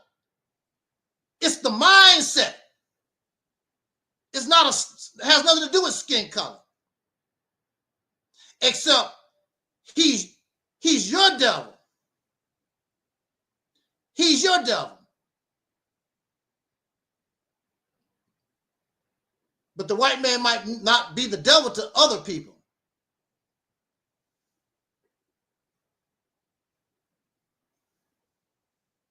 He's your devil. And nothing's going to change. So again, should we call the black man God? You can call yourself whatever you want to. Being God and calling yourself God, two different things. And we're not living up to that. That's not my fault. And you can give no examples of nobody that has lived up to that.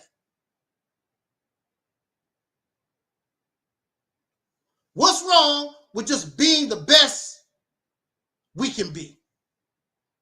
What's wrong with that? Just being yourself. I love being myself because now I don't have to live up to nothing higher or lower. I'm just me. But you want to try to claim to be more than what you are.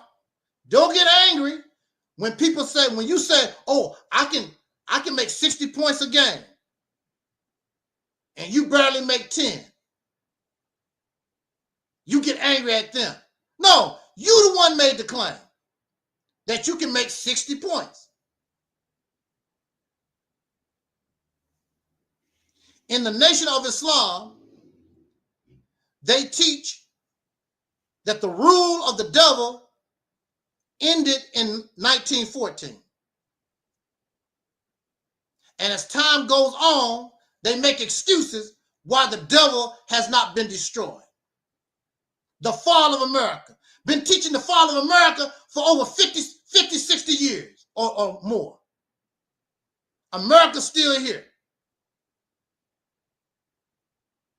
In the 80s, Louis Farrakhan said that Ronald Reagan was the Antichrist.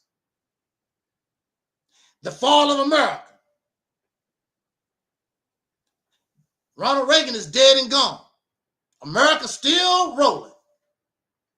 And Elijah Muhammad is gone. And Louis Farrakhan is close to being gone.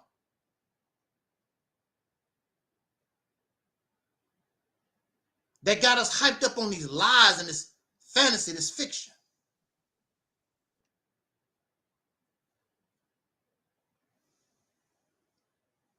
Accept reality, my friend.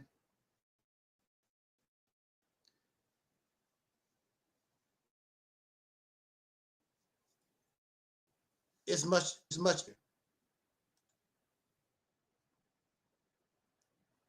I guess I will address some of these comments before we get out of here. One of the comments, Eldridge Cleaver said that he was told about me from Sister Rashida Strober, the world's dark-skinned activist. Shout out to Sister Rashida and her family, her husband, her daughter, Lauren. They're in Florida. I appreciate my sister. Known each other for a long time. We actually met in person. Really, really nice lady, Sister Rashida Strober. You can check out her channel, the Dark Skin Activist channel, Sister Rashida Strober. Eldridge Cleaver says, I'm sensing anger from disgruntlement. When you are talking the truth, when you keeping it real, people always, you angry. You should be angry when you was lied to. You should be disgruntled. Because somebody have lied to me, and I thought you was telling me the truth. I trusted you.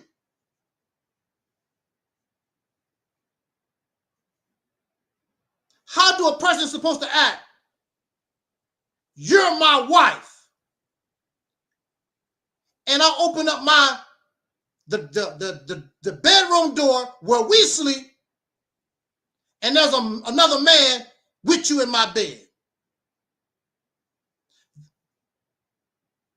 You've broken trust. You have betrayed me. I'm supposed to feel anger. I'm supposed to disgruntle. Some people go out and they will get a gun and blow your brains out. And some people actually have gone out, beat up preachers, beat up these people that told them these lies.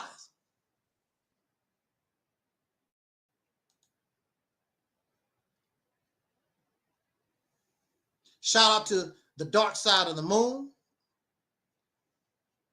And I don't know what comments, Brother Robert, because you can come on the platform. I'm not going to be reading all these comments. You don't want to come in person because you don't want to try to explain these things. Always, they write all kinds of stuff in the comments, but don't want to come and explain these things in person. I sit back in the cut and let you talk.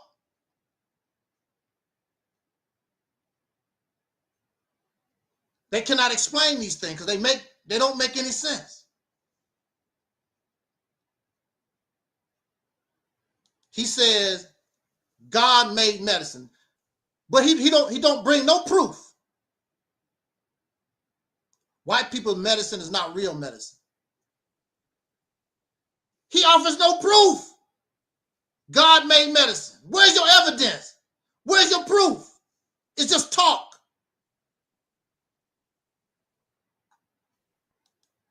He says, you become what you submit to. Black people submit to white folks for over 200 years. They were slave masters. So that's what we're trying to do, become a slave master because we submitted to them.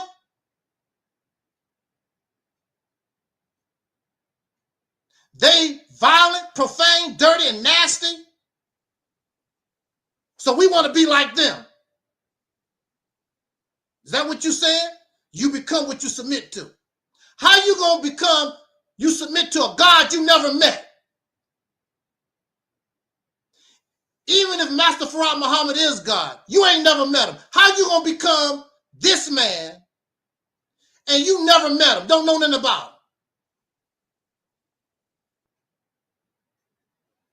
But you see Louis Farrakhan, and a lot of the brothers try to cut their hair like Louis Farrakhan. They try to speak and talk like Louis Farrakhan. You can't become something that you can't become something that you never met. It looked like Brother Robert trying to come here. I can't. It's not coming through.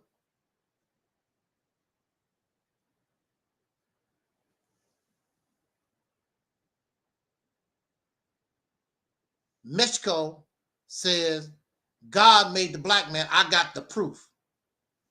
Well, come bring us the proof. Reality's Temple on Earth Internet Ministry channel. I have the link. And you have no proof. The only thing you have is talk. You have no proof. You only have talk. There was no such thing as a black man prior to the 1700s. Nobody called themselves black or white or Asian. All this stuff, all this race garbage, it didn't even exist. And why would God concentrate on skin color? In life, there's negative and positive. A lot of us want to be tall, but in certain situations, you might wish you were short.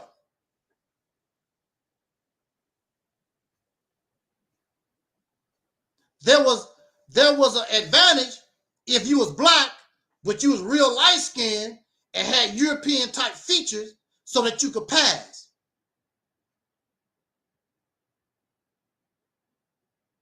There's bad and good in everything. Nothing is perfect. What is perfection?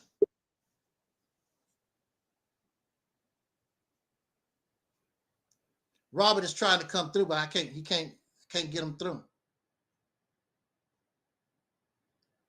I tell you, I can put you on speakerphone and call my telephone number. Robert, call my number. And I'll put you on speakerphone.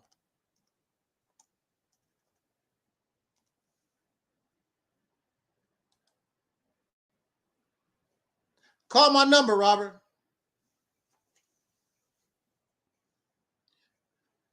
I'll put you on speakerphone.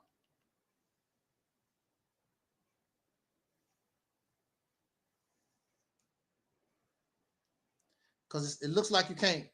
Robert is trying to come through, but for some reason having technical difficulties. He said he's going to call our telephone.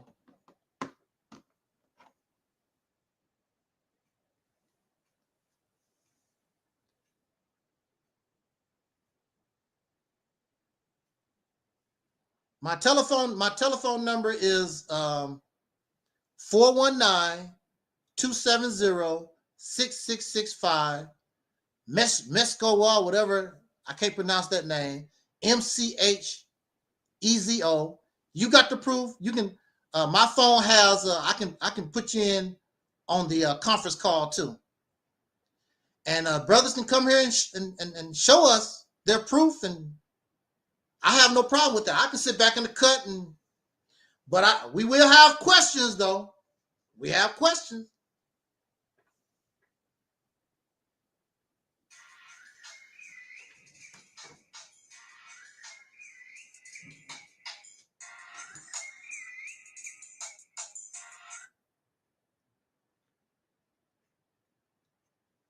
Assalamu alaikum. How you doing, brother?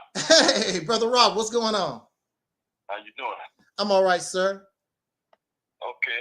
Now, you was dealing with the black man being God, right? Yes, sir. And you was talking about how the black man is God, but that is a title, right? Yes, sir. Okay. Well, that's true, brother. It is a title that we all should be striving to live up to. Mm-hmm. We've been beat down for so long through slavery and through, the education system. So we needed somebody to come and tell us again who we are, because we don't have the knowledge of who we are. Right. You understand what I'm saying? So you can't get to college without going to kindergarten first grade, second grade, third grade, fourth grade, until you can get to the college level. You understand what I'm saying? Yes. So in the 1930s, Elijah Muhammad, Malcolm X, Minister Farrakhan, and all the ministers of the Nation of Islam, they came out and it was teaching us that the black man is God, to wake us up to who we were. Mm-hmm. You understand what I'm saying? But we're not going to reach that title of godhood overnight. It's going to take a process years into the future until we can become that God that we all speak about. You understand what I'm saying? So nothing happened on the instant. Even the self-creation of God himself that Elijah Muhammad taught us about 78 trillion years ago. Elijah Muhammad taught us that it took 6 trillion years for God to make himself in the darkness of space. That's 6 trillion years it took him to make himself. So if it took him that long to make himself, we damn sure not going to become gods under what we've been through overnight. It's going to take some time. You understand what I'm saying? So we have to be reprogrammed into who we are. We got to be constantly reminded of who we are until it sticks in our brain who we are. Are you there? Yeah, we're listening to you. Okay, so that's what I'm saying. So we constantly need to be programmed, because every day the white man is constantly programming us to be niggas or the N-word. Right. So all day long we walk around calling ourselves the N-word. And what do we practice? We practice the works of an N-word. You understand what I'm saying? Yeah. So our people need to be re-educated to get up out of this false mindset that we are N-word, because that's not who we are. We didn't create the universe being N-word. We created the universe being ourselves, gods of the universe. Before the black man and woman, there was no universe that we live in today. Now just think about that. Before the black man and woman existed, there was no such thing as a universe. But once we made ourselves out of the triple darkness of black space and made life itself, now we have a universe. But the universe wasn't here before the black man. And when we created the universe. So we got to get back to that level. We got to get back to that concept of who we are. Because the white man tells you and teaches us in school that the black man and woman come from apes, from monkeys. And that's a damn lie. You understand what I'm saying? So we have to be re-educated educated. We have to be taught who we are first in order for us to express and be ourselves again. You understand what I'm saying? So I just wanted to touch on that. You understand? And I left some comments in the comment section. Yeah. And you know, I was you know saying things because you was talking, and God was inspiring me to say those things in the chat down there. You know. Did you want to talk about some of these comments that you was making? You said a lot of stuff. I didn't pay no attention. I couldn't see all that. Well, no, I'm just glad that you accepted this phone call, or you invited me on your show. Yeah. Because I wanted to say something to you to get us to understand that we have been dumbed down since we've been on the shores of America. We've been dumbed down. They took our language from us. They took our cultures from us. Mm-hmm. They took everything from us and made us into what we are today, which is N-word, nigga. You understand what I'm saying? And we proud now of a lie that was taught to us by our slave master.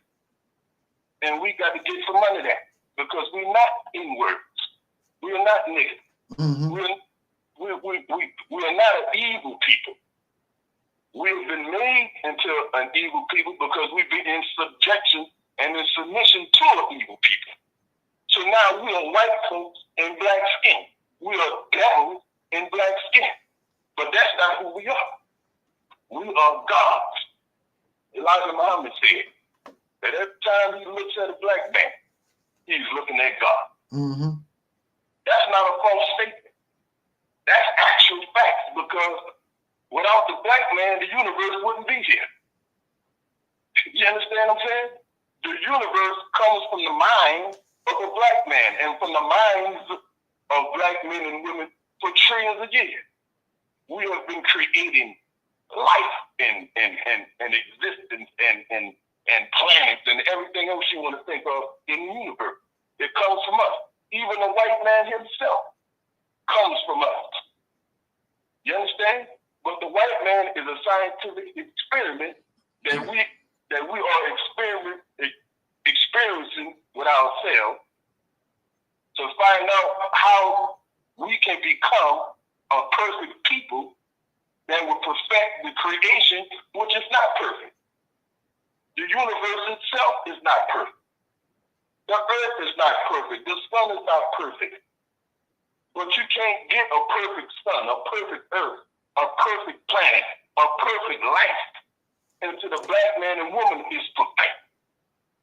So we have to bring this brown germ in it, this negative in it. We have to extract that from us in the form of white people and study it for 6,000 years.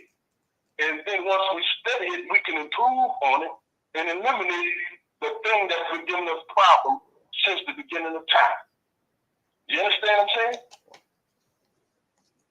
Am I making sense? As you know, I was introduced to the teachings of Elijah Muhammad when I was a child. I was 8 or 9 years old. So I've heard it. You know, I joined the Nation of Islam with Minister Farrakhan in 1981 as soon as I came out of high school. But I joined Minister Farrakhan not for him to be my teacher. I joined him because he said he was rebuilding the Nation of Islam, and I didn't have a chance to be in the nation when Elijah Muhammad was here. So he said he was building the nation. I did not join to follow him. I joined to rebuild the nation of Islam and bring that back. That's why I never called myself a follower of him. I always called myself a helper. I did not come to follow you. There's nothing that Farrakhan could teach me. I knew the teachings. I've been under the teachings since I was 8 or 9 years old. So yeah, that's not why, you know, I never was impressed. Matter of fact, I question a lot of the things that he was teaching because I never had, Brother Robert, I never had a opportunity to go to the mosque when I was young. So the only teachings I know is what I got straight from the books, Message to the Black Man, Follow America, How to Eat to Live. And my relatives, they weren't supposed to do it, but they saw how I wanted to join the nation so bad. They started sending me the lessons, you know, lesson C1, C2, and blah, blah, blah, you know. So they didn't even teach me. Everything that I learned straight from, you know, the books and from the information. And I heard Farrakhan start teaching, and a lot of the things that he was saying was true to a certain point. But I started noticing that Louis Farrakhan was making up things on his own, because when you listen to Malcolm X, Malcolm always said, well, the messenger teaches us this, the messenger teaches us that. Louis Farrakhan can speak for 5 hours and barely say, because his reference points is not the original teaching. Matter of fact, he even said that he's supposed to bring something, he's bringing something new. So, you know, I'm not into the new. I was connected to the old. That's all I wanted to hear. Even Brother Eric Muhammad, you know, with all his cussing, I see that he's more on point than Farrakhan, because he always said, well, the messenger teaches this, and he always referenced the material, the books, you know. Okay, my brother, let me ask you something. I'm going to deal with that, what you just talked about right there. Mm-hmm. Have you ever heard Rakim before? The rapper Rakim? Yeah, Eric B. and Rakim? Yeah. Yeah. Okay. Have you ever heard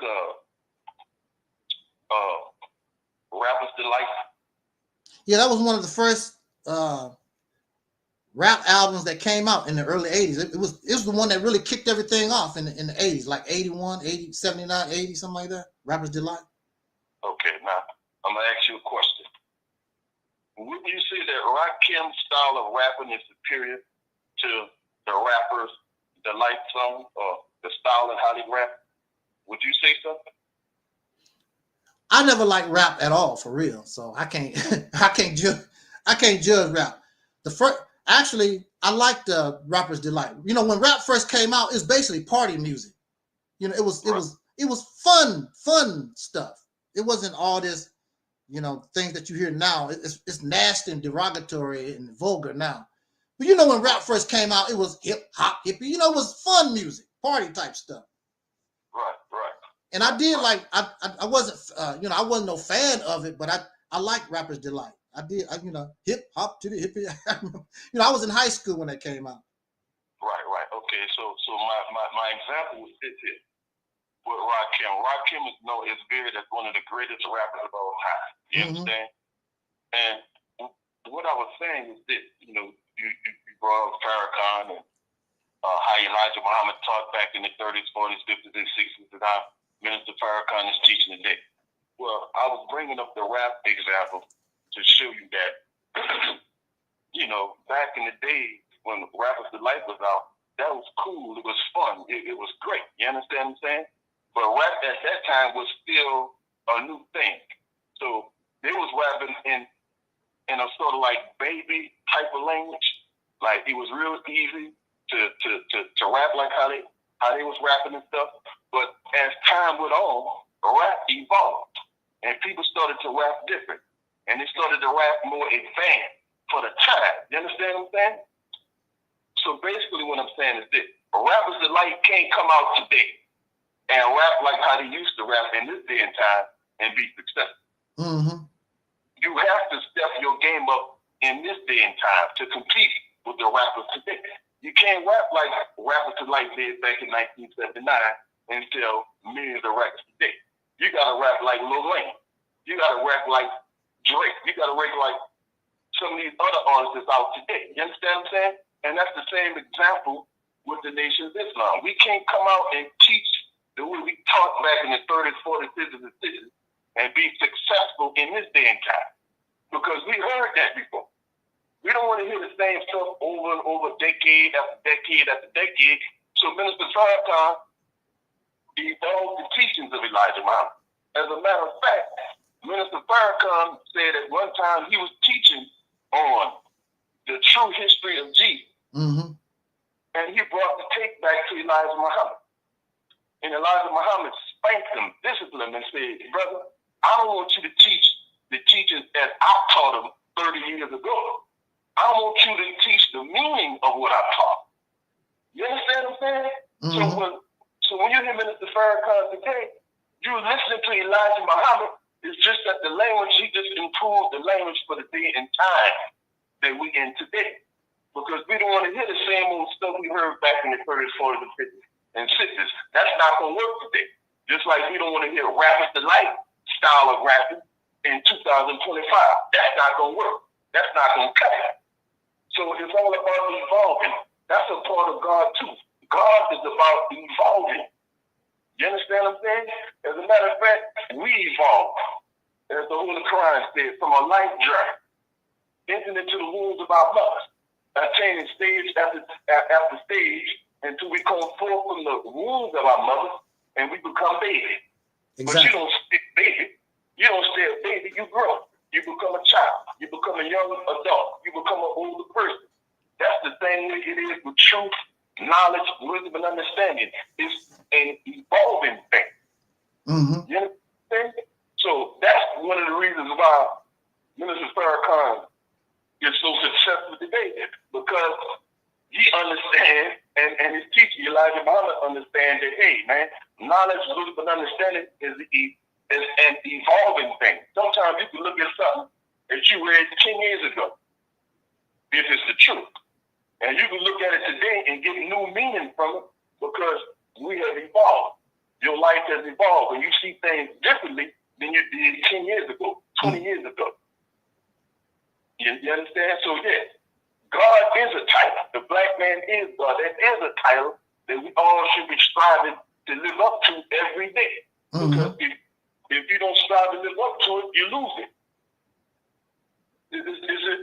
It's just like a martial artist. If a martial artist don't constantly practice his art, he won't be a master anymore. Exactly. You have to keep studying. You have to keep practicing. You got to keep evolving. Otherwise, you won't be the master that you are today that you was yesterday.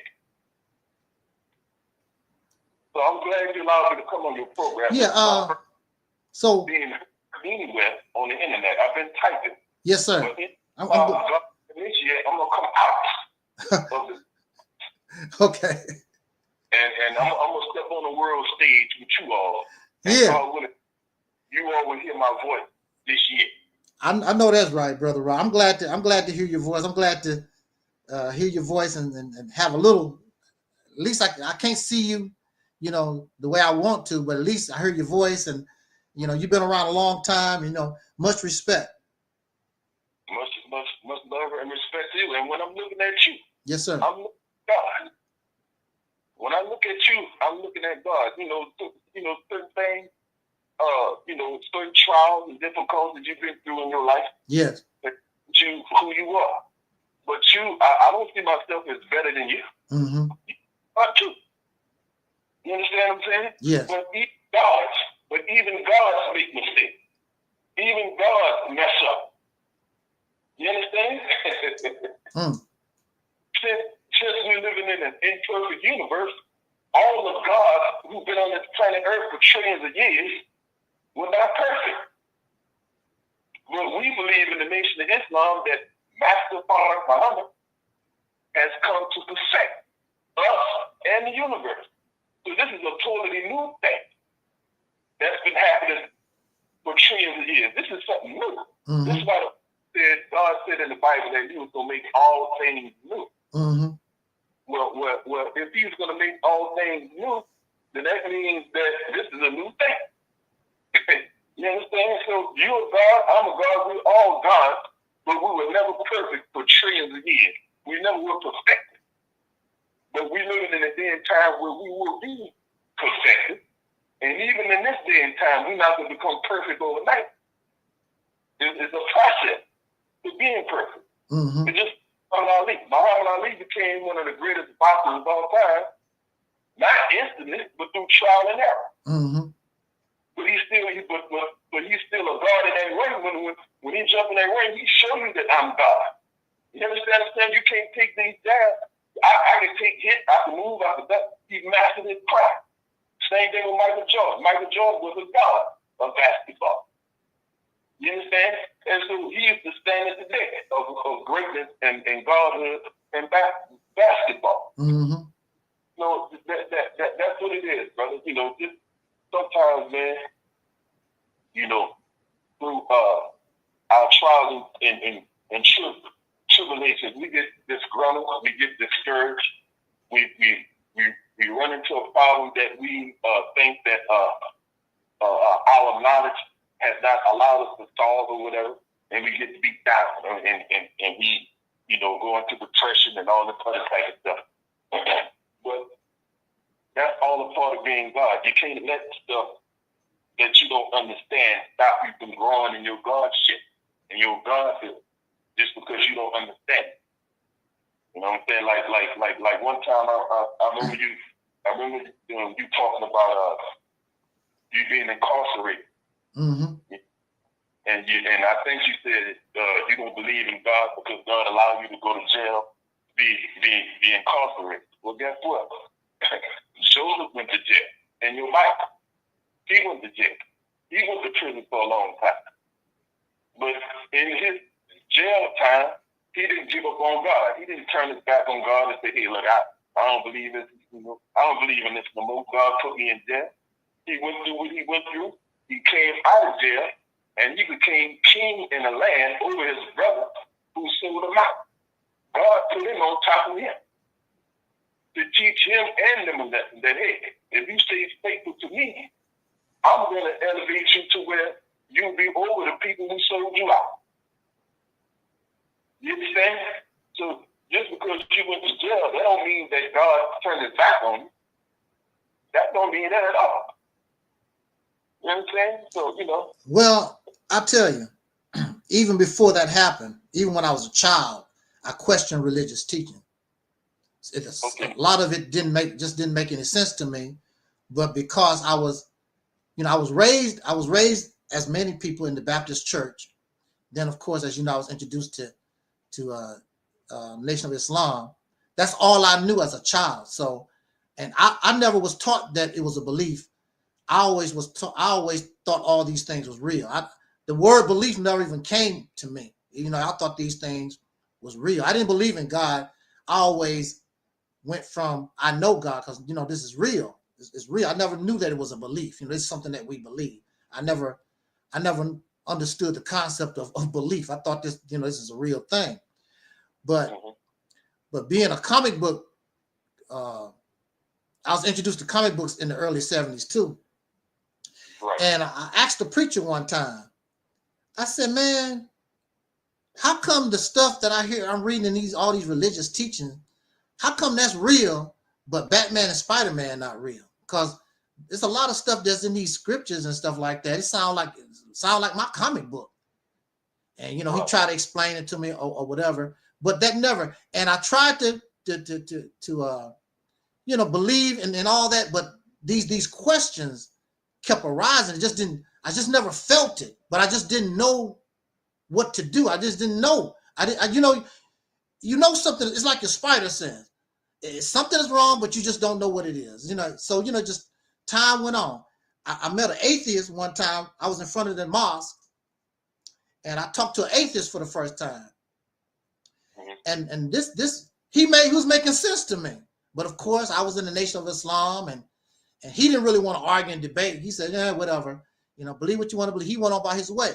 But that conversation stayed with me forever, as well as the autobiography. I was reading something from the autobiography of Bruce Lee, and somebody asked Bruce Lee, did he believe in God?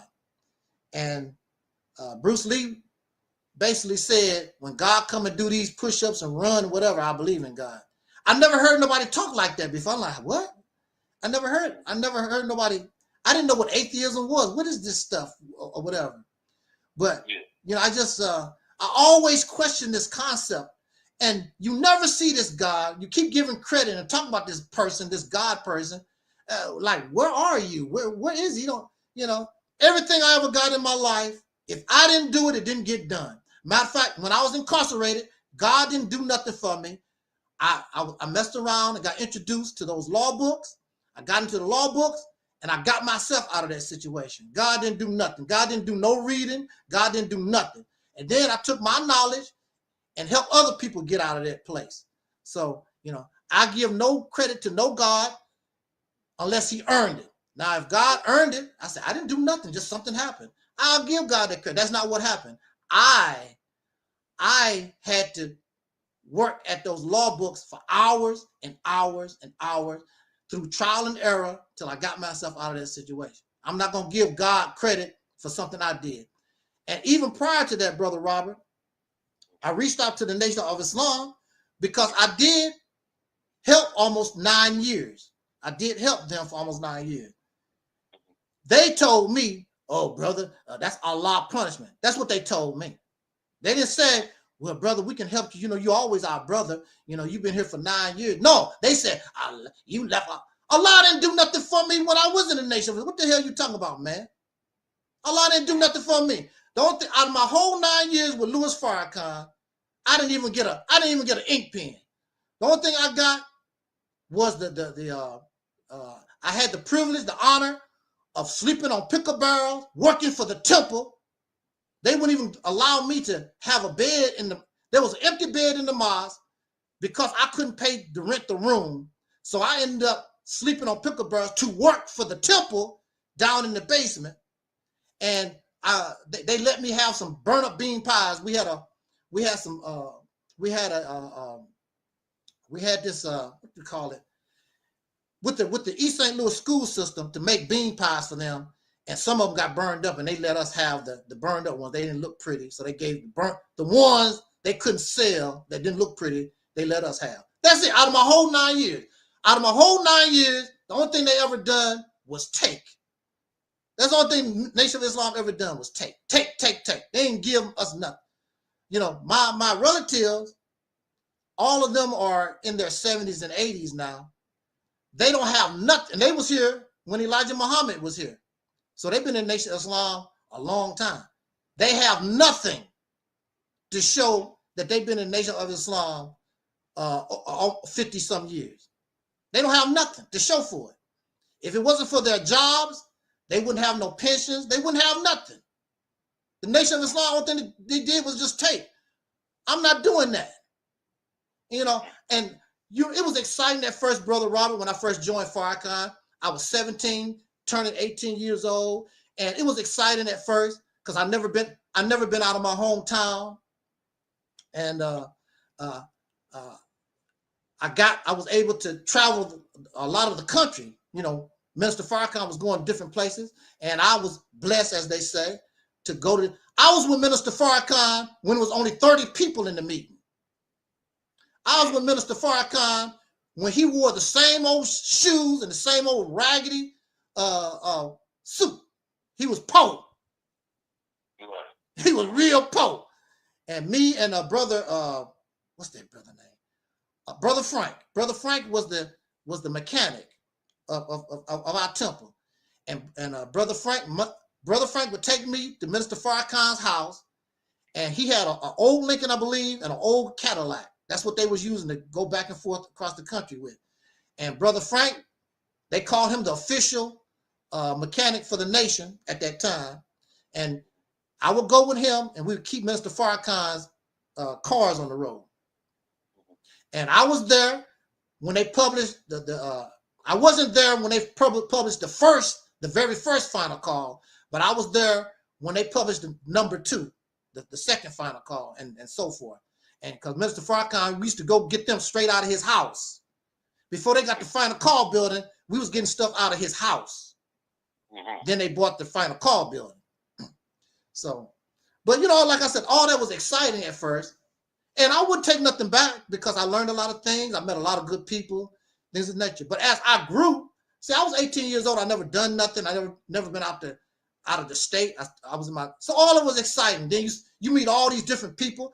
You know, I was able to, you know, I said, because of Minister Farrakhan, you know, I met people like Bernie Casey, that actor, Ashford and Simpson, and I was personal bodyguard for Jesse Jackson's daughter when he was running for for president back in the day. You know, it was exciting for a long time.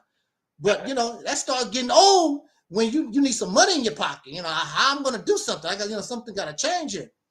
And, you know, I had to make a move for myself because they were satisfied with me just wearing a bow tie, selling bean pies and stuff on the street. I said, I'm gonna have to make some moves here. I can't, you know, this is not working. I have to do something for myself because clearly they're not looking out for me. Only thing they ever do is take, you know, just take. I mean, they, you know, they work the hell out of me. You know, I stayed on post, I don't know how many times. You know, I was on the street, which I enjoyed it for a long time. But then, you know, after a certain period of time, you start looking at it like, I think I'm getting pimped. You know, because I'm not getting nothing out of it. I don't care about these speeches, you know, the pretty speeches and whatever. We making these promises to the people in East St. Louis. Well, you know, you support the nation and the Nation of Islam going to do this. Do you know East St. Louis didn't get nothing going until some white people in Missouri said, we're going to invest in East St. Louis. Nation of Islam was in a position to do all the things that these white folks did recently, last 10 years. Nation of Islam was in a position to do that way back in the 80s. But all our money went to Chicago so Minister Farrakhan could build that Mosque Mariam. That's where all our money was going. So we couldn't do nothing in our temple. And I'm like, I'm tired of working and sacrificing, giving them to Chicago. That's Chicago business. That don't help me in St. Louis. You know, people looking at me, they said, what you gonna do in St. Louis? East St. Louis. And you know, East St. Louis is 95% black. Nation of Islam could have actually took control of East St. Louis. It could be a power in that and built. East St. Louis could have been a Nation of Islam town because the people actually loved us there at that time. And they was there, but you know, the leadership, those people start arguing amongst each other and acting silly and couldn't get nothing together. You know, it's just whatever. I couldn't do it no more. I couldn't do it no more. It's just like what the Holy Quran said. The Holy Quran said that trials purify. Mm-hmm. So we all have to go through trials to be purified the way we should be. You understand what I'm saying? That's all part of the process of evolving and growing. We're gonna make mistakes, but we can't give up on each other. The thing about black people is we give up on each other when we're going through trial, you know, and tribulations. We want to stop. We want to quit because we don't see the long-term success immediately. You understand what I'm saying? You know, it's like what they say, you know, the old saying, Rome wasn't built in a day. You know, you hear that type of, you know, that old cliche or old saying. How long have you had these teachings, Brother Rob? We have this teaching since 1930. So how long, like I told a brother that was on our program a few months ago, and at least he was honest. I said, man, well, how long you need? He said, we probably need another 100 years. I'm like, wow, okay, another 100 years. You know what I mean? How long, you know, you're not gonna hire nobody to come to your house and you need a new roof for your house. You don't want to hear, well, it might be another 100 years. You don't want to hear that. You want somebody to come to your house. How much do it cost? How much time is going to take to get this new roof on my house? You know, people that talk that way are scammers. You'll never get your roof. They keep what is that analogy about the donkey and the carrot? They put the carrot in front of the donkey, and he keeps trying to he'll never get that carrot. He just go around in circles. You know, just keep leading him on. You know, prime example is somebody like Umar Johnson, promised in this school. You know, it just goes on and on and on and on. He's had about 4, 5, 6 grand openings. Matter of fact, I think he got one this year, a grand opening for his school that don't even have, it's not even nowhere near ready to go at all. But people want something to believe in. And if that's what you want to do, go around in circles, that's your business. I'm not that type of person. You know, you come to my house, tell me how much it is, how long it's going to take, and you start building my roof on my house. I don't want to hear that type of talk. That's because most people that talk like that is scammers. Okay, I want to say something. Dealing with the school. The Nation of Islam, we got a University of Islam in Chicago and some on the West Coast too. Schools or whatever. So it's not like the Nation of Islam is taking our people's money and not putting it to use. We got farmland in Georgia and in Detroit, and Honorable Minister Louis Farrakhan, had acres of land that he's put to use for us and selling us good, clean food that's not GMOs and all that other type of stuff. But let me get back to what you were saying about you being in jail. Yeah. And about how you got yourself out. Well, yeah. You say that you're not God, but I say you are God. Because Allah said in the Holy Quran, he said, he will never change the condition of a people until they change their own condition. So you are God. Allah is you. You are part of Allah. And when you act and do, you got out. No. You know what happened? See. You studied. Listen. You studied the law. Right. You studied it, you understood it, and you executed it. So you are God because you got yourself out of that situation.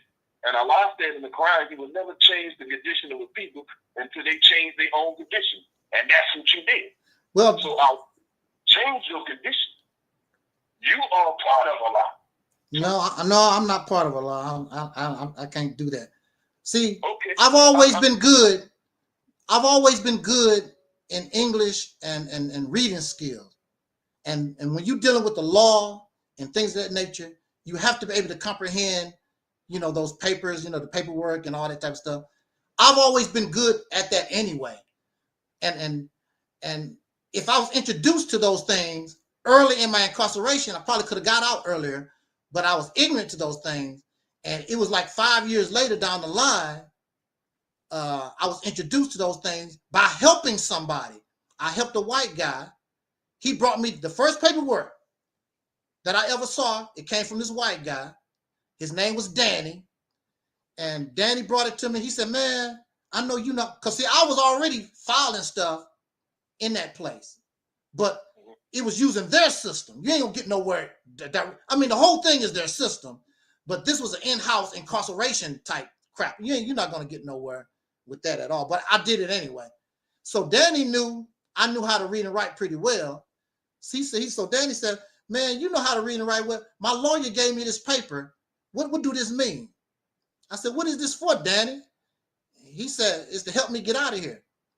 Now myself and Danny, we in the same situation, except Danny was there voluntarily, and I was in there involuntarily. So we had a different, our situation was slightly different. But the paperwork, how you do those things, how you file, is the same. And so I helped Danny. Next thing you know, Danny was free. And Danny could have been gone a long time ago. His lawyers and his family wanted to keep him locked up in there. And so as long as he couldn't get no help, see, you have a right to file a petition for your freedom. Now for me, I can file for my freedom at the time twice a year. I didn't know that. By the time I learned, it was once a year. Danny could have filed anytime because he was in there voluntarily. So I filed down Danny's paperwork, and the court gave him a different lawyer, and Danny was gone. And Danny sent me a pair of Michael Jordan shoes. First time I ever had Jordan.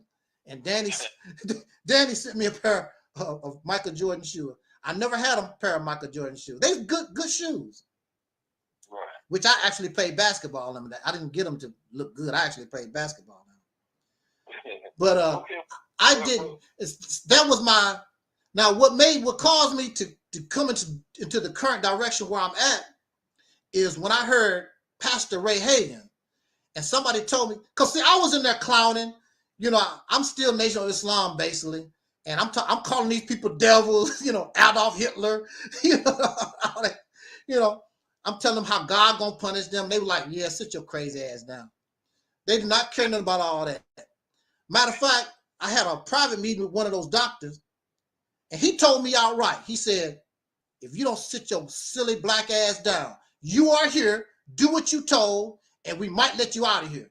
All this nonsense, crazy talk that you're talking about. And he said, go ahead and tell people I talk to you like that. They don't gonna believe you. You're crazy. Do you see where you at, son? That's the way he talked to me. That's the way he talked to me. I'm like, wow. You know, he said, obey, do what you're told. You know, he called me everything except the N-word. And he told me, he said, calling us devils. He said, when it's all said and done, your ass gonna be in your room eating them old ass peaches from last lunch, and I'm gonna be at home with turkey and dressing with my family. I'm like, wow. He went off on me. And you know something? When he did that, I stopped complaining. I stopped calling them names because everything he said was true. It made me feel good to call them devil. It made me feel good to talk about God gonna do this to them. And I'm talking this stuff, ain't nothing changing. You know, time steady going. God ain't doing nothing, nothing changing. I'm watching the different staff. You know, the whole staff ain't changed. I'm like, wow, and I'm still sitting up in here. You know. Yeah, but the thing about it is, brother, God did do something. No, God didn't do nothing. You can give him the credit. I don't give God. Okay. If God did something for me, you prove that to me. Don't just say it for the sake of saying it. You tell me how God did it. Okay, let me do that. Let me do that. Okay. Now, you know, in the Nation of Islam, we believe that God came in a person. I don't want to talk about belief, Brother Robert. I don't want to talk about belief. Tell me how does God help me? Because I've never seen the cat. Okay. Listen. We say that he studied 42 years to deliver black folks, right? That's what we say. He studied 42 to deliver black people. And he came over here and he saw our condition and he went to work to change our condition. And he got one named Elijah Muhammad, who became his supreme student and minister. And when he left, Elijah Muhammad became the leader of the Nation of Islam, and he did things. He showed us how we can build a black nation of our own. Now, back to you. You say God didn't do nothing for you. Okay. Nope. Okay, let's deal with that. We say Master Fard Muhammad studied 42 years. He studied. That's exactly what you did. You studied and you gained knowledge. And once you gain knowledge and you from your study, you was able to change your condition for the better. So again, you are God. No, I'm not God. No, I'm not God. Even when I was in the teachings, I never made that claim. I never talked that way. Even when I was in the Nation, I didn't talk that way. I never claimed to be God. I taught the teachings, but I never went and told people that I'm God and I'm all this and blah blah. I never talked like that. I always was on the level. I always saw myself just as an ordinary type person. I just was looking for justice. All this talk about black man is God. I just want justice, freedom, justice, and equality. I don't need all this feel good teaching stuff that black man is God and blah blah, because that don't help me. That don't help nobody. That don't help nobody do anything. If you want to help me, show us how to get out of this predicament once and for all. I shouldn't have to believe in no God to come help me. I should be able to do it. If I'm God, what I'm waiting on Master Fard Muhammad for? I should be able to do it myself. Well, you putting the cart before the horse.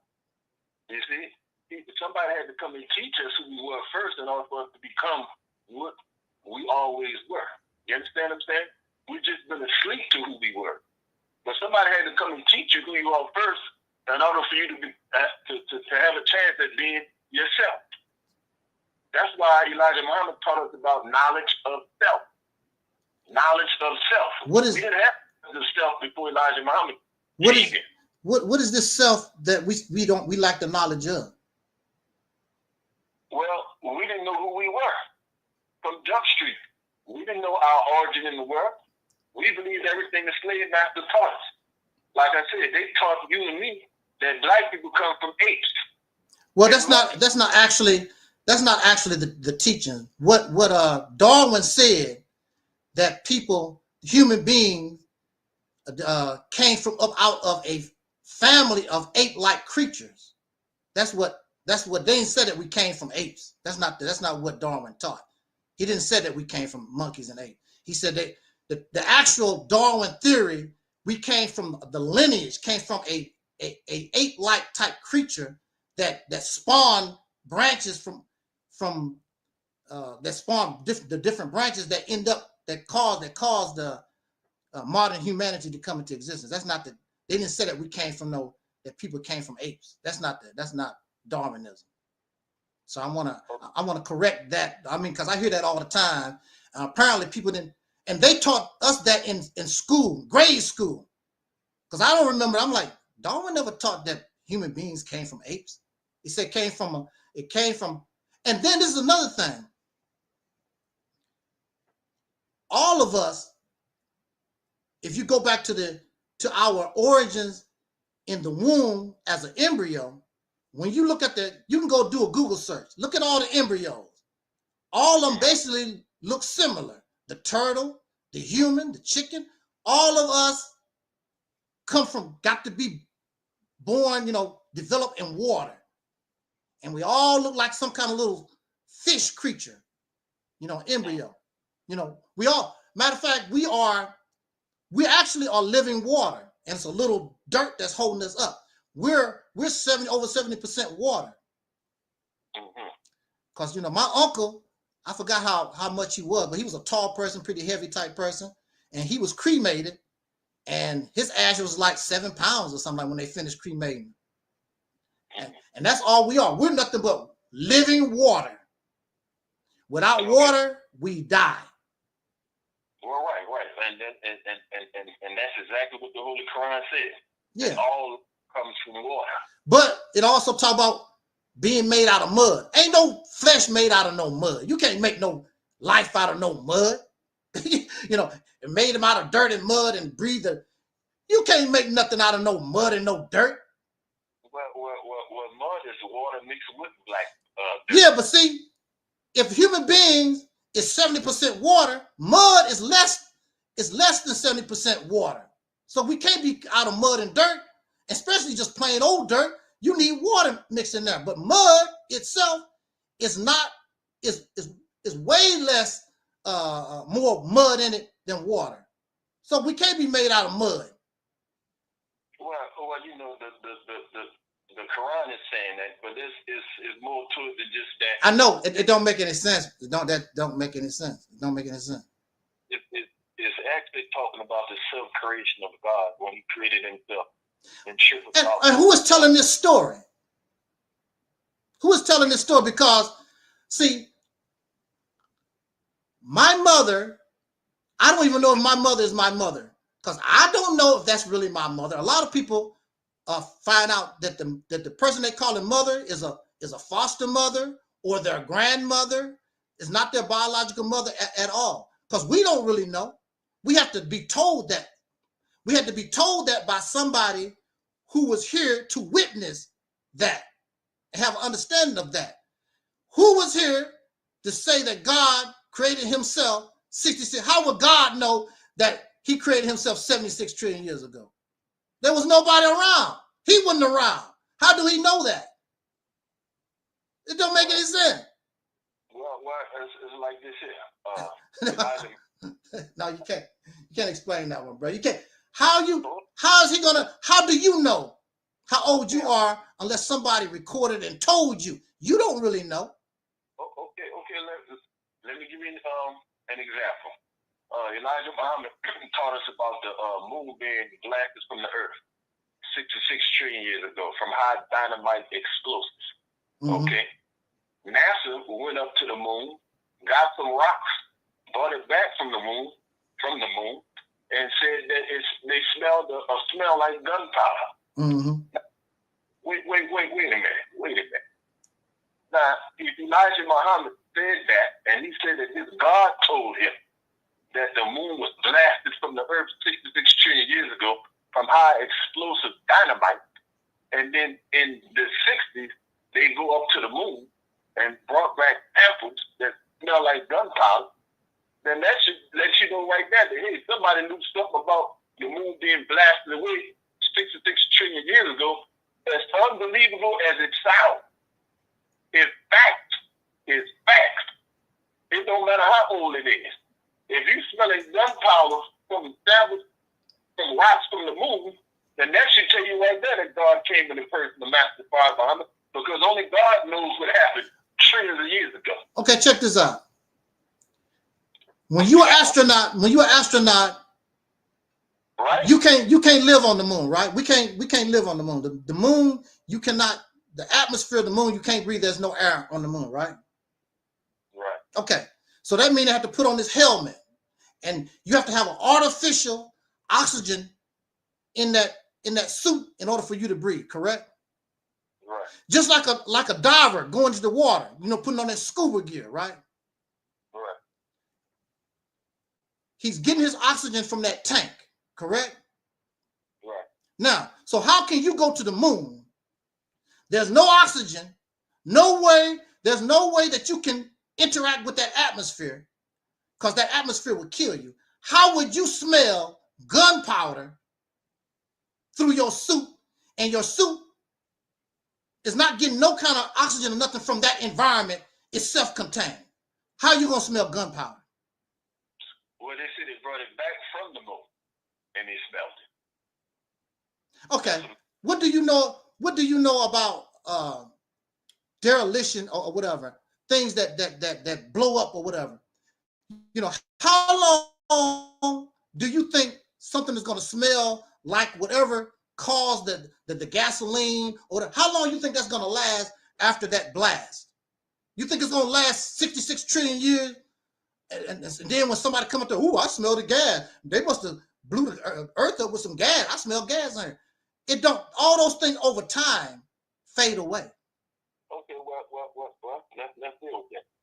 They said that the moon comes from where the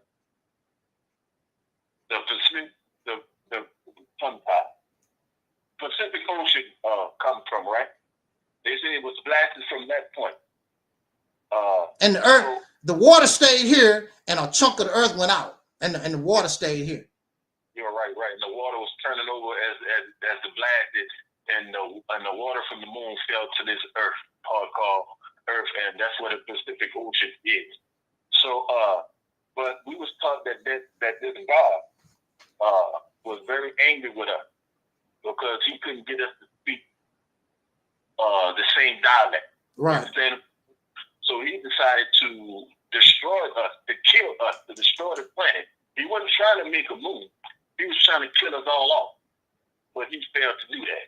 And as a result, we got the moon that it did. So you call look, so you call the white man the devil, right? Yes.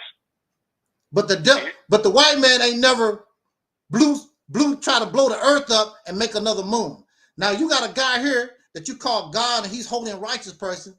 This guy trying to kill everybody try to blow the planet up. But you don't call him no devil. Why you don't call him a devil? He did worse than the white people have done. He trying to blow up everybody on the whole planet. You're right. But why you don't call him a devil? Listen. I just told you that we came into the universe imperfect. The universe itself is imperfect. So the white man is just imperfect. Why you gotta call him a devil though? He's just imperfect. Well, why you gotta call him a devil? Because he didn't try to blow up the earth. Well, that's true.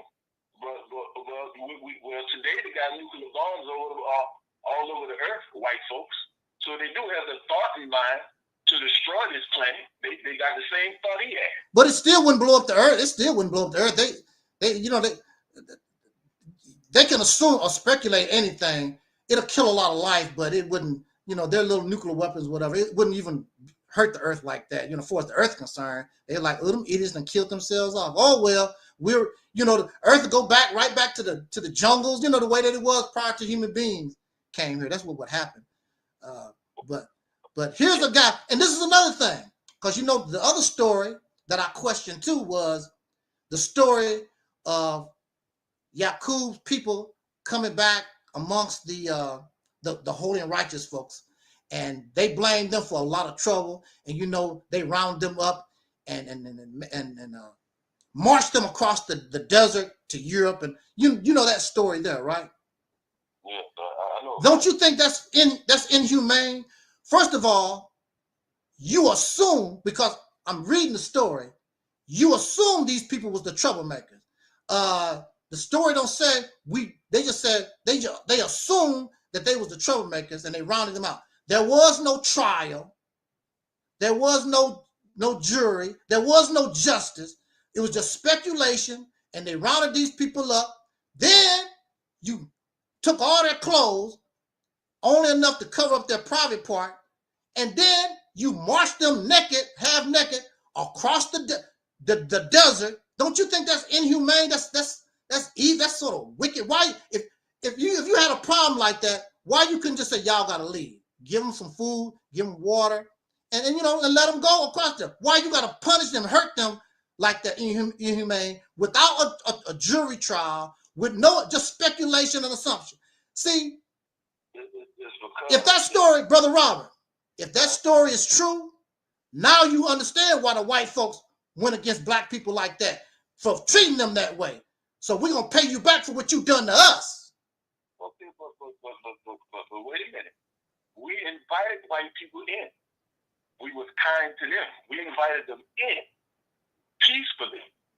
They in turn started to lie, causing us to fight and kill. You don't know that. There was no trial.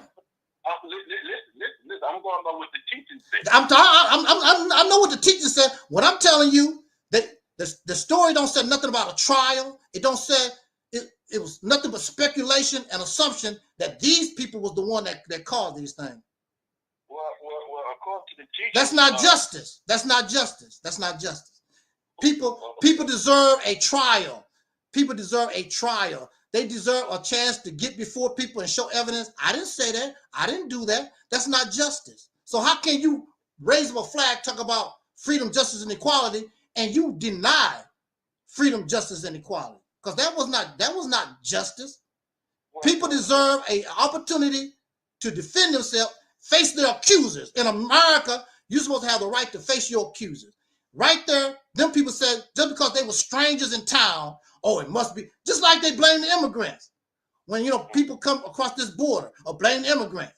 You know, oh, they did this and they do this and blah, blah, blah. You know, there's no justice. What I'm saying is, it was 6 months they was in Arabia. And before, we had teachers. We didn't have no conflict and strife before they got there. But when they got there, all of a sudden, they started telling lies. And we started to fight and kill one another based on the lies that was told to us. That's a one-sided story, because you never hear their side of the story. What about their side of the story? What do they say? There's always two sides of the story. What about their side of the story? That would be justice. I'm not defending nobody. I'm not taking up for nobody. I'm just a just person, because I know what was done to me. That's why I was locked up, because they didn't want to hear my side of the story. They didn't want to hear about what happened to me. Oh, I'm just guilty. And they just punished me. And that's when I heard this story. When I began to think about this story, when I was locked up, I'm like, they didn't have a trial. It was just speculation. It was one-sided. It's one-sided. That's not fair. That's not just. What about the other side? Even the devil in the scriptures, the devil do this. You never hear the devil. You always hear what God said. God this, God. What about the devil? We never hear his side of the story. The devil's side of the story. Yeah, what about his side of the story? We just assume. Now, if you look at the scriptures, God is the murderer. God is the one jealous and violent. It's not the devil. Matter of fact, the devil allow you to have your free mind. This God wants you to be his zombie. So you believe that You almost sound like the dude on the movie The Devil's Advocate when he was saying all what you just said. You just said the same thing he said on Devil's Advocate. Satan himself was talking, and he said that, and he basically was saying the same things that you just said right now. That God is the one who's enslaving you. God is wronging you. He's unjust. So actually, you're choosing, or you siding with the devil in saying that God is the liar and the devil is really the good person. I'm not siding with nobody. I'm telling you what the evidence. I'm telling you what's being taught. It ain't about, it's about what's being just, because if you just, then you want to hear both sides of the story. And then when you look at the actions, you got God turning people into salt. You got God telling people to kill folks. You got God acting like the Godfather. Bring me your son and show me that you loyal to me. I want you to kill your son and for my name's sake. Like, who the hell are you, Al Capone? Who the hell, God?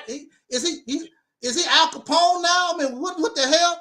God destroy you because you are homosexual, but at the same time, God made the homosexual because nothing come into existence without God's approval. So he made the homosexual, then turn around, I'm gonna kill you because you're homosexual. Damn, son, you made me. See, the whole thing don't make any sense. He's a jealous of God. Why would God be jealous? God don't have it. Why is God envious? I'm jealous God. Jealous of who? Why are you jealous? And apparently it must be more than one God because he's jealous. Oh, you like the other God better than me. You a chump. Get the hell out of my face, son. Go back and eat you some camel juice in the desert where you come from. Because that's where all these gods come from. They come from the desert, from these camel herders getting high on camel juice. That's where it comes from. I don't want your camel God. Some stuff that, and Jesus came from the desert, them camel herders. The Quran came from camel herders.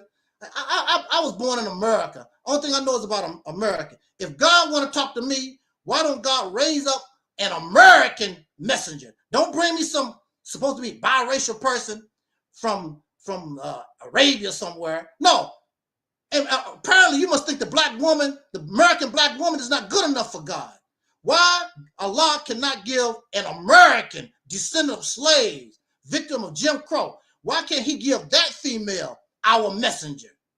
Why we got to get some supposed to be biracial guy from the desert and he come over here and teach us we're not worthy and then give us old hand-me-down book 1,400 years old. Our book should be 500 years old just like we are. I don't need your book. I don't need nothing from no foreigner. That's why they can tell you. That's why they can tell you how to do and what to do, because that's their crap. They can't come and tell me nothing about this platform because I run it. They can't tell me nothing. But if you were part of their garbage, because it was for them, and they can tell you, oh, that ain't how it go, because the Quran, because it's their book. It's not your book. It's some stuff that you got converted to. I don't want their book. They can have it. It didn't do. And what has it done for them? It ain't done nothing for them. And what has it done? We done had it for 100 years. It ain't done nothing for us either. I mean, for me, I don't want nothing to do with that. That's a losing proposition. I can't do that no more. I can't do it no more. Like I said, you're saying a whole lot, and I can't really get my points in because you keep going on and on and on and on. I wanted to say something about you was talking about lots of white becoming a pillar of salt, and you were saying a whole lot of stuff that I wanted to say, but you were saying it too. It was. Well, I was just saying. I was just giving quick examples of the dirt that God done. He's supposed to be so good. He always talk about killing, threatening, and killing people. I say on my platform all the time. Matter of fact, don't you know I cursed God on my surgery day. I told God, kill me. If what I'm saying is wrong, how I'm carrying myself is wrong, kill me on the surgery table. Why they splitting my gut open and I got all these tubes that kill me. And God didn't do it. You're a chump. I call God a chump. Well, you know why? Because God understands that you're emotional and you. No, it has nothing to do with emotion. It has nothing to do with emotion.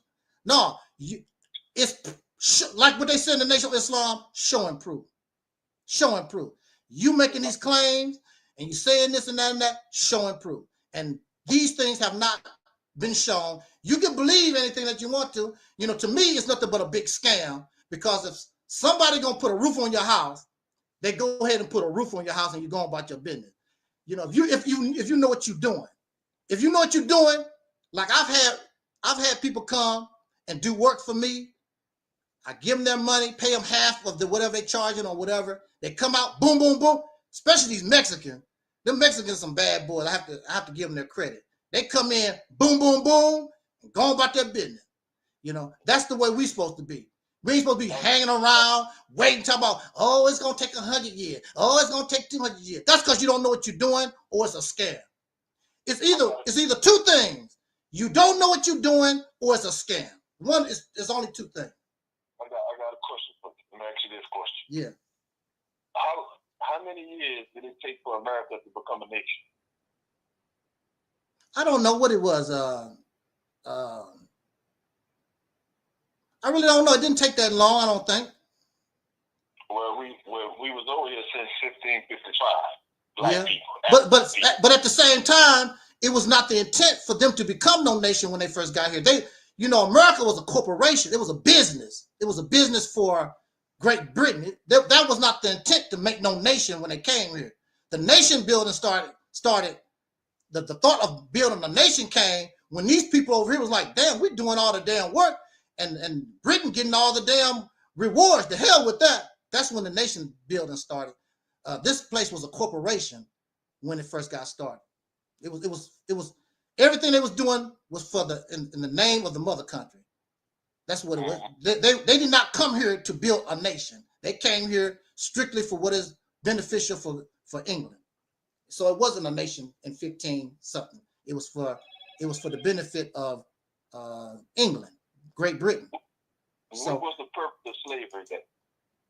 The purpose of slavery? Yeah. Well, of course, you know what the purpose of slavery. The purpose of slavery, of course, is labor, free labor. Free labor to do what? To make wealth, to build things for Great Britain. Because in the beginning, that's where it all was going.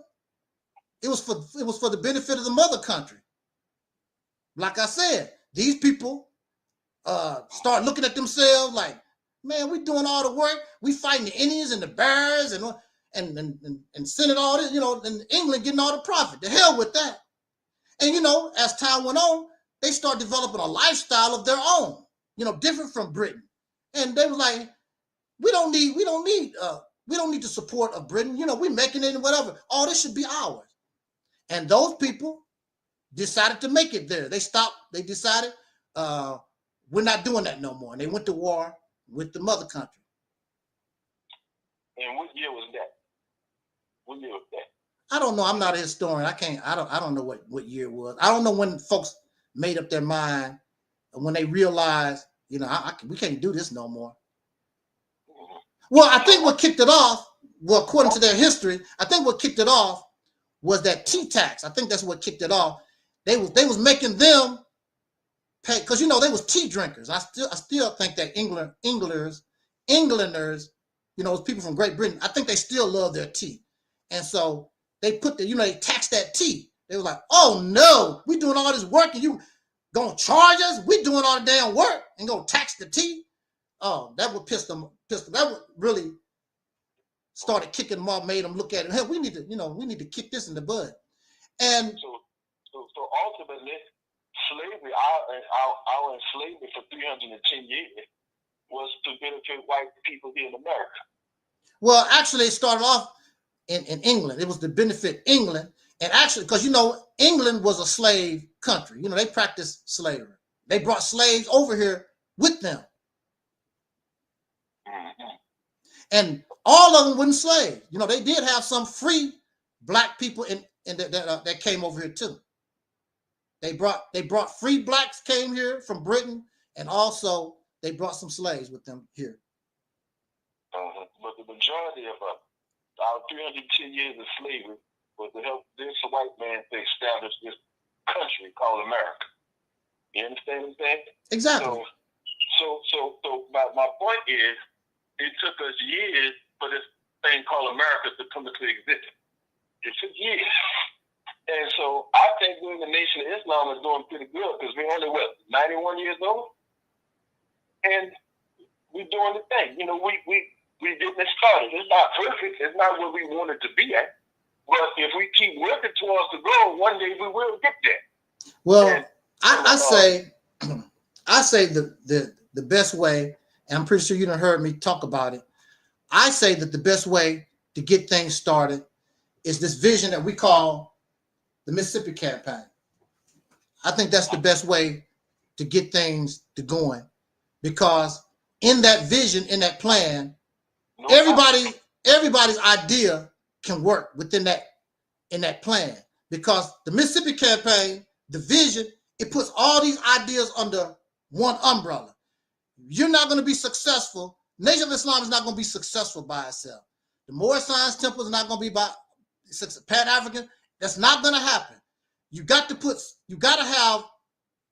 these things under one umbrella, and everybody go in one direction, same goal, same vision, and go forward. You know, just like a car, you're not going to get nowhere if one tire go to the left and another tire go to the right, and things of that nature. You're not going to get nowhere like that. And that's where we find ourselves. You know, it's not gonna work all divided up like that. You go, you know, the thing about the Mississippi Campaign is everybody, you sit down and you carve out what you want to do. Like, I know that the Nation of Islam is good at schools, and they're also good at the military. So, you know, you take control of a state like Mississippi, Nation of Islam can use their experience, because we'll be in control of the National Guard. We'll be able to have real weapons in our possession because you control this state. So that means you control the state armory. You also be in control of the Mississippi FBI, all those type of things. This is going to be your baby. And you can't blame nobody for its failure except yourself, because you run all this. Everything is you. But we can do it because we done it for them. Why we can't do it for ourselves?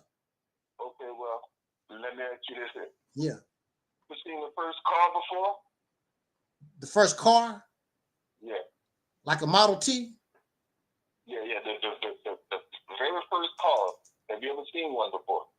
I seen pictures, yeah. Okay. Can you compare that car to a Lamborghini today? Of course not. Okay. So that means that from the first car that started in, I guess, the late 1800s up to now, there are many, many, many more improvements to the point where we got a creation like the Lamborghini. Back to the evolution thing again. You understand what I'm saying? They was better able, somebody first created the car, but over the line of time, people kept improving on the cars and keep improving on cars to where we got a superior car to the first car, which is a Lamborghini today.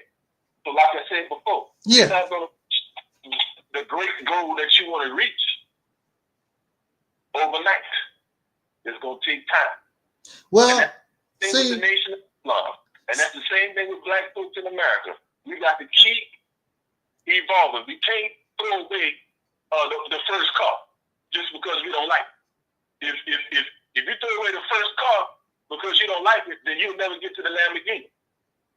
You understand what I'm saying? I understand what you're saying, but those cars are in museums now. Ain't nobody riding around in no Model Ts in the first car. They're in museums and they're collector's items and stuff now. So, well, listen. If they would have threw away the first car, say, hey, I don't like it, it's no good, I don't need it, then we wouldn't have a Lamborghini here today. well, all the cars are still based upon, and the design, the basic foundation of cars is still the same. Ain't nothing changed. The basic, the foundation of a car, 4 wheels, steering wheel, blah, blah, blah. It's the same as it was the original car. They improved on the idea. That's all they did was improve on the idea. And they are reaching it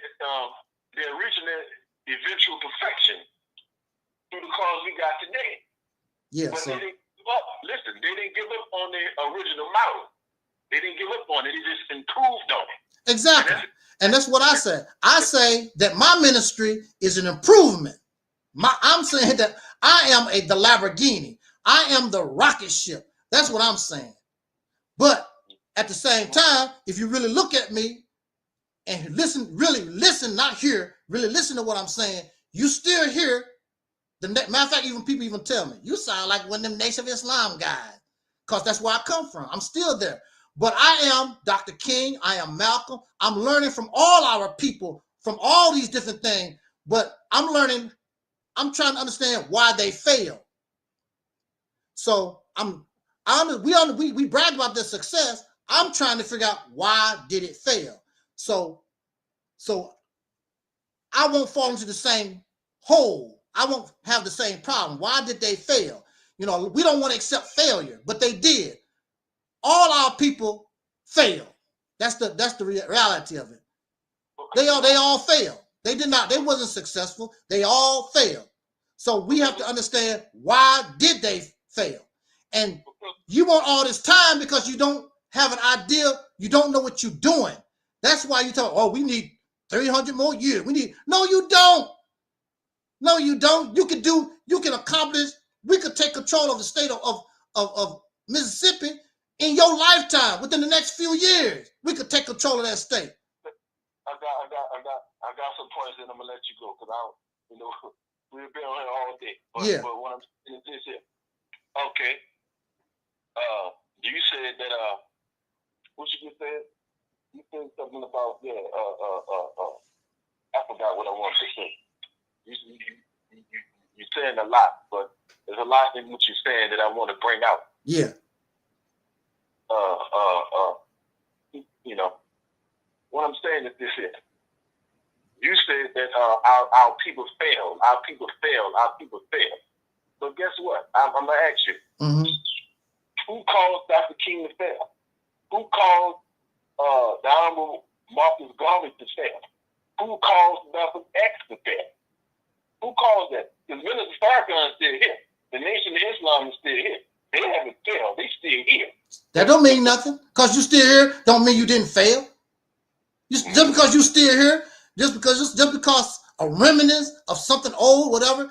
That's not what Farrakhan built. Is not the matter of fact. Legally, what Louis Farrakhan has is the Final Call Incorporated. He has no legal right to the Nation of Islam. Wardi Muhammad dismantled the Nation of Islam. And the only one that can have legal right to the Nation of Islam is those family members or those who are associated with that copyright or whatever they have. Farrakhan, if you notice, anybody, even me, I can publish all Nation of Islam material if I want to, because all Nation of Islam material is public domain. The family don't care nothing about it. Matter of fact, you don't even hear nothing about Elijah Muhammad's family even talking about none of this stuff. They, as far as they're concerned, is dead and gone, and they don't even talk about nothing no more about it. Well, that's not true, because who is a minister in the Nation of Islam? No, I'm talking about he don't have no connection to the original Nation of Islam. He don't have no connection to that. Yeah, but he's the son of Elijah Muhammad, so he's still a part of Elijah Muhammad. Yeah, but he don't have nothing. Everything Farrakhan got, go look at all the material. It's the Final Call Incorporated. He does not. He has no.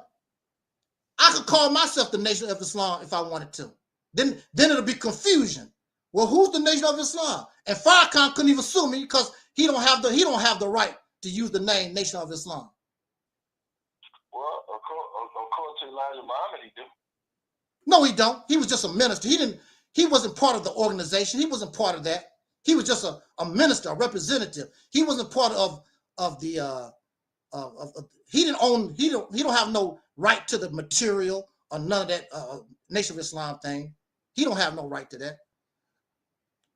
There's a lot of people selling those books, making those books, and Farrakhan can't do nothing about it. He don't own the material, the original Nation of Islam. All that's public domain, all of it. He can only own his stuff, And ain't nobody running around trying to publish his stuff. They ain't interested in his books and stuff that he talking about. Ain't nobody trying to copy that stuff. But, I don't know. Let me say this, and we're gonna get out of here. This is a good talk, Brother Robert. I like this. You was talking about how God created himself out of the blackness of space. You was talking about that. Well, see, this is the problem with that. The problem with that is the darkness of space is not a color.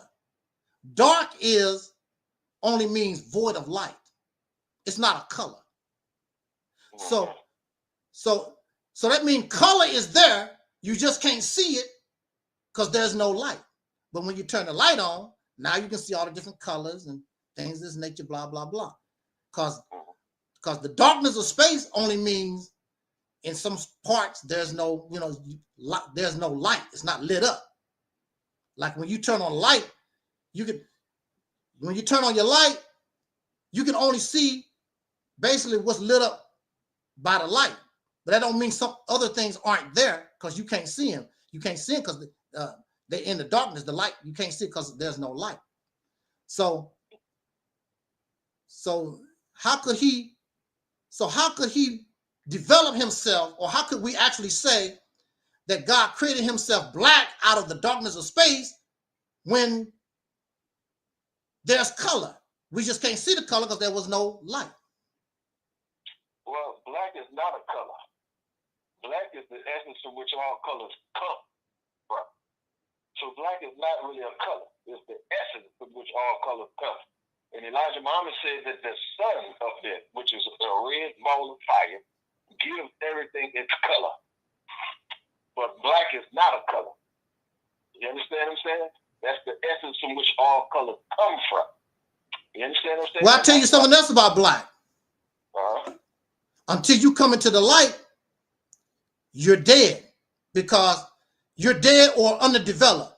Until you come into the light, you underdeveloped or you're dead. When plants come out of the ground, they're in the darkness, but in order to develop, in order to have life, you got to come into the light. You can't stay in the darkness and develop in darkness. Very few things can develop in darkness. You have to come or be associated with the light. So we were in the darkness of our mother's womb for 9 months or so. But eventually, in order to continue to develop and grow, we got to come out into the light. Right, but where does the sun come from? The sun comes from God himself. Well, I don't know about that. You have no proof of no God did anything. So that's speculation. That's belief. That's not that wouldn't even be accepted in a court of law. You couldn't bring that into a court of law and say, well, God created the sun. Then the judge gonna say, where your evidence at? Was you there? Where your witnesses at? But see, that's where it comes.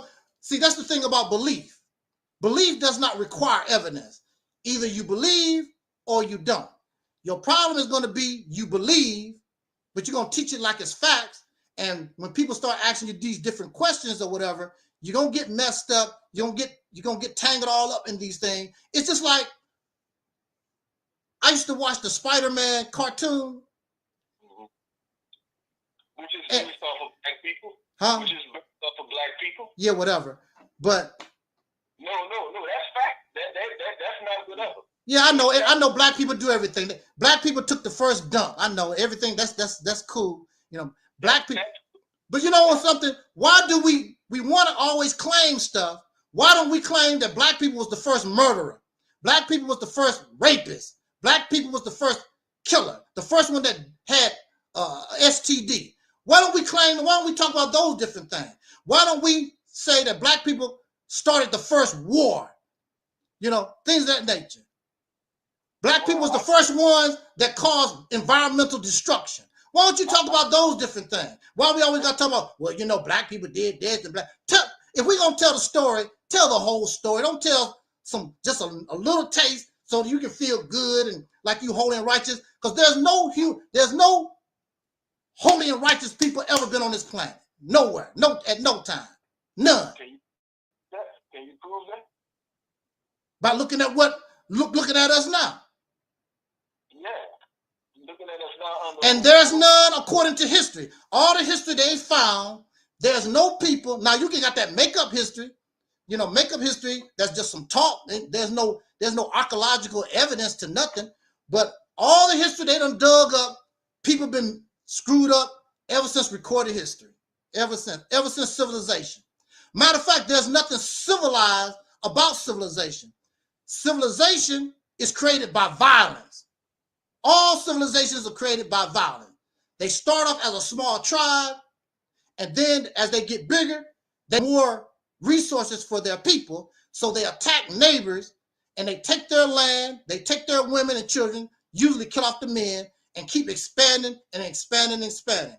When you're dealing with civilization, you destroy people's own individual right to take care of themselves. So next thing you know, I got to go to the store to get something because they denied your individual right to have a certain amount of land so you can go out into the jungle and get your own food, get your own water or whatever. Now you in civilization, somebody controls the jungle, they control the water. There's nothing good about civilization. Then they did an experiment with rats. When you start putting rats and pile them up on one another, they start fighting and killing each other and acting stupid, blah, blah, blah.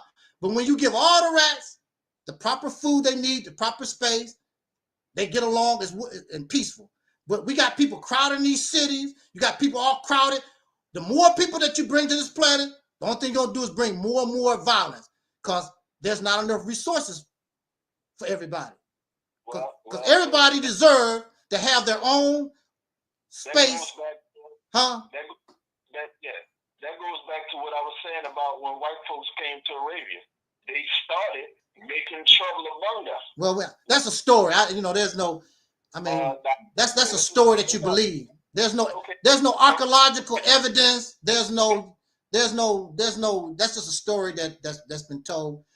We don't know. We don't even have their side of the story. You just have the people that's making the accusation side of the story. I wouldn't want to go to your court because y'all be biased. I already know I'd be lynched. I couldn't tell my side of the story. I'll be butt naked, marched across the desert. Like, damn. What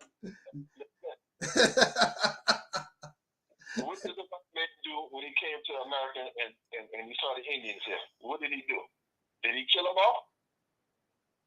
Well, actually, the Native American people was more affected by the diseases, and they were starved out because they actually was giving the white man a good run for his money.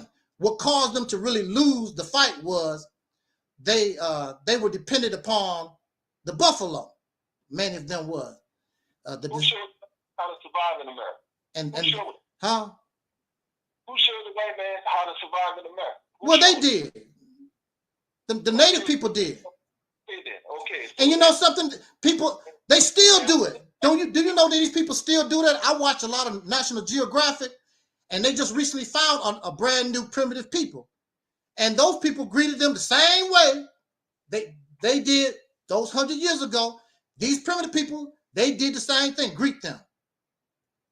They have the same attitude, same thing. I don't know. I guess that's just the way folks are. They don't believe. No, that's just how the white man is. That's not how folks are. That's how the white man is. You can't say it's the white man. You got people from Africa that would tell you how evil and wicked Africans are. That's why they over here. Because if they wasn't over here, they said if I stay in my country, them Africans will kill me. You come to America, they'll kill you here quicker. No, I'm just saying what Africans would tell you. A lot of them are here because if they stayed in that country, they had to leave the whole continent because they fear for their life and came here, or they go to Europe. Well, that's just them looking at TV and they want to be a part of a good life. No. Those people, if you go to Sister Bernice King channel, because I follow her on Instagram, she talks about the Sudan and what's going on over there. These people don't want to talk about the atrocities that Africans are doing to Africans over there. I don't never hear Dr. Umar Johnson talk about that, but on her Instagram, she's always talking about what's going on in Africa. And these Pan-Africans don't tell you about the reality of what's going on in Africa. Yes, but Africa is being ruled by the same enemy that we rule. They was doing that. They was doing stuff to themselves way before European. All these people, go read their history. Even the Chinese Asian people, they've been fighting amongst each other for hundreds of years. Do you know? Whew, now you talk about, you know how evil the white man done us. Do European history and go tell me what they do to themselves because they didn't pay taxes. What they do to their own people. Yeah, I believe it. Yeah, they, you know, and some of that stuff they never tried on us, but you ought to see all that horrific stuff they done to themselves over there. All these people have done crap to themselves. Ain't nobody know one devil. The only one innocent out of all of this is the so-called Black American. We the only ones that's innocent. Ain't nobody can say we done nothing to them unless we was in a war, you know, the white man sent us to Vietnam or Afghanistan. But as far as we as a people, nobody can say we enslaved them and we oppressed them. We the only innocent people. But when you want to claim somebody else's history and want to be part of them, then you got to be part of that too. I don't want to be part of that atrocity. I'm glad to be innocent. I want to stay innocent, and I want to learn from them mistakes. And as I grow, I want to be the example that they should look up to. Just like Farrakhan said in one of his Black Man's Heaven is a white man's heaven is a black man's hell. There's a verse in the song. He said, the whole wide world is looking for you to see what the so-called Negro is going to do. You can't, they're not going to be looking at you if you're doing the same thing they doing. You have to be different from them. You got to be for real righteous than them. You got to be better than them so that you can be the example so they can look up to you and take humanity in a better direction. Otherwise, the only other direction for humanity is extinction, and maybe that's the best way to go. You know, just like Farrakhan used to say. I used to love when he used to say that. He said, you ain't no good on top of the ground. Maybe you do better under the ground. I used to love when he said that. I used to, you ain't no good on top of the ground.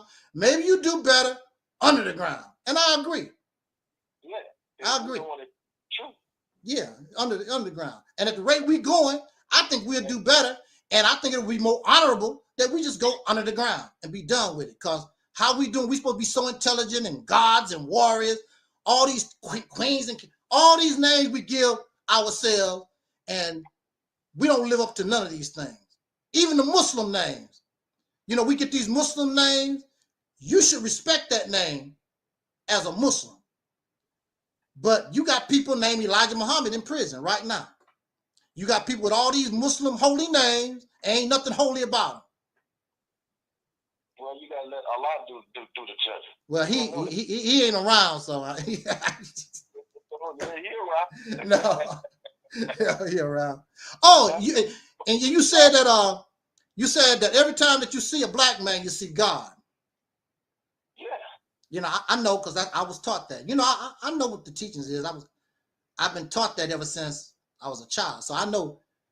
That, though. Do you believe that? No, I don't believe that. I don't believe that. But for those who do believe it, I say that they're hypocrites because if you really believe that, how could they, if they really believe that the black man is God, how could they have done Malcolm X the way they did him?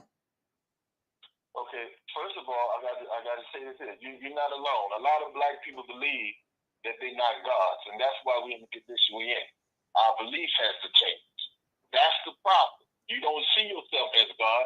But if you don't see yourself as God, you will never be who you really are because you believe you're inward. No, I don't believe that either. I don't call myself that, and I check people real quick. Don't call me that. I'm not that. But a lot of black people do believe that. They really believe a lie from a white man that they niggas than to believe that the God from a black man. Well, some of us are acting niggardly. You know, some of us are acting that way. We profane, we're nasty, we're vulgar, we're murderous. You know, we slander, we gossip, all those different things. Matter of fact, Who taught them to do that? Who taught them to do? People do that. You don't have to be taught to do that. No. Who taught them to be murderers, liars, killers, drunkards? You don't have to be taught that. Who taught them? No. Who taught them for the last 470 You can go to any prison right now and ask them, who taught you how to shoot a gun or whatever, blah, blah. A lot of people taught themselves how to shoot a gun. They got mad and messed around and shot somebody. There's no class. You trying to say like the white man gave us a class on shooting guns and make sure you shoot yourself. That ain't how things go. People learn different skills. People kill you with their own bare hands because they get mad and angry. You know, you don't have to, ain't no white man told your wife to cheat on you. You know, you working hard and come home. Ain't no white man went to her. No, she found a dude on the job she was with. They start having an affair. Ain't with no white man around. That's just that's just things that happen. Ain't nobody going around teaching nobody and taught nobody that. That's just human nature. All over the earth, people get mad and angry and hurt people, or they steal because I don't have nothing. And people been doing that for centuries around the earth. Why do people around the earth do that? Because that's human nature. That's what people do. No. The reason why people do that is because we're imperfect. And the thing that will make us perfect is the laws of God. No, ain't no laws of God. You done had the laws of God for the last 2,000 or more years. Ain't no God help none of these people. They still doing the same. Matter of fact, in the Quran and the Bible, those people do not care nothing about no law of God. They continue to do whatever they feel like they want to do. They don't care about what the law of God. They don't care about like that. And that's because it's unnatural for you to be a slave. That's why people rebel like that. Because it's unnatural for you to sit around here and some sucker tell you, oh, you can't do this. And then on top of that, God don't do a damn thing for you. You want me to do this and you want me to do that. What is this God doing? God don't do nothing for you. Everything that you get, everything that you do, you have to do it yourself. God don't do nothing for nobody. At least when the white man do certain things, like these Negroes say, I got paid. You know, you can talk about Oprah Winfrey, you can talk about Tyler Perry, you can talk about all these people, blah, blah, blah. But guess what? They don't need you because I got paid. And your God don't take care of me.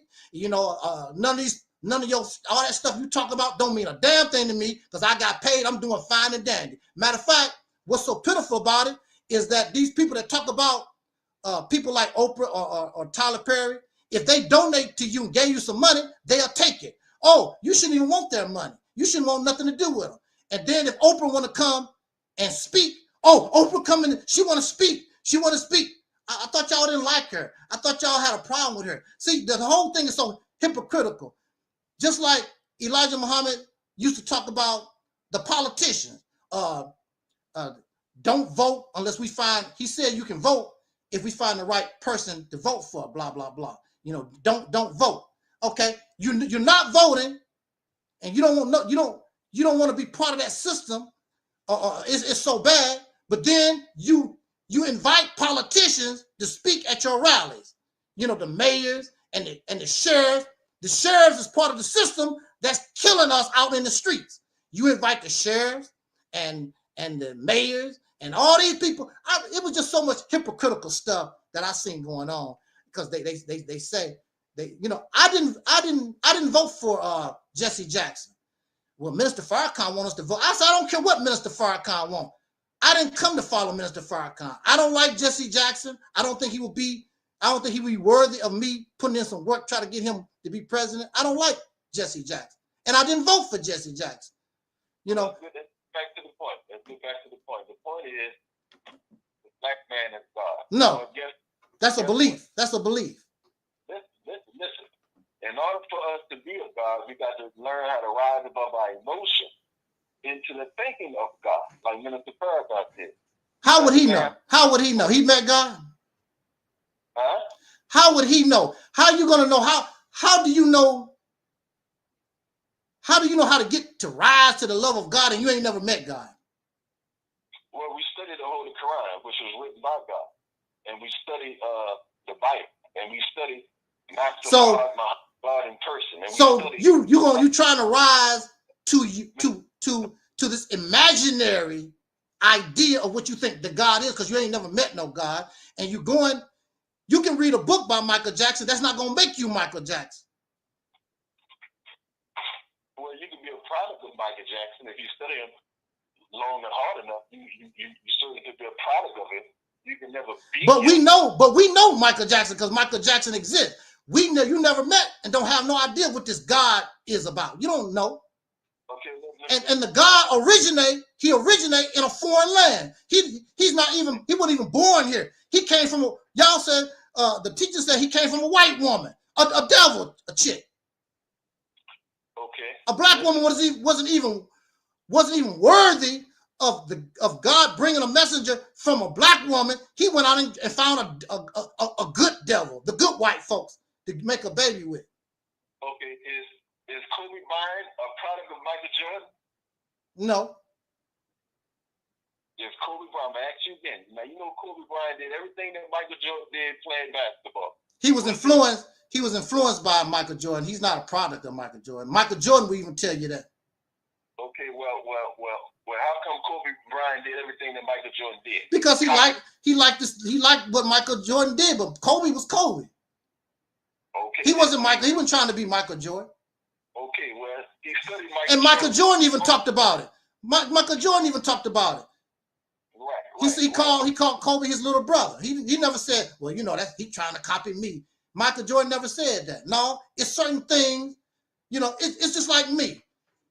It's certain things. I watched Minister Farrakhan for years. It's certain things that he do, that he say, maybe people don't see that in me, but I do those same things. It's certain things that Farrakhan do and how he carry himself, whatever. I do it. I do the same thing. I just like that about him. It's certain things that he's saying. I watch Martin Luther King. It's certain facial expressions, certain things that he do that I like. But I'm not Farrakhan. I'm not Malcolm. I'm not Dr. King. I'm myself. Okay, fine. That's cool. But you still could be a duplicate of somebody. I'm not a duplicate of nobody. I'm myself. There's only one me, and when I die, that's the end. That's it. Okay, fine. But I'm dealing with other people. Now you talk about zombieism. Now you talk about cloning. You talk about cult mindset. And I don't do that here. We're not doing the cult mindset and people, you know. Well, Jesus said, let this mind be in you. So what is that? Yeah, I understand that. But don't see, when I joined the nation and became part of the nation, I refused to let me go. See, I was listening to Elvis Presley before I joined the nation. And when I was in the nation, if they was in the car with me, I was still playing Elvis Presley. Brother, you playing that devil music? I don't care what I like Elvis from when I was a child, and I still gonna play my Elvis. You don't like it, don't ride with me. Who is Roy Hamilton? Who is that? Who? Roy Hamilton. Who is that? Roy Hamilton. Yeah. I don't know.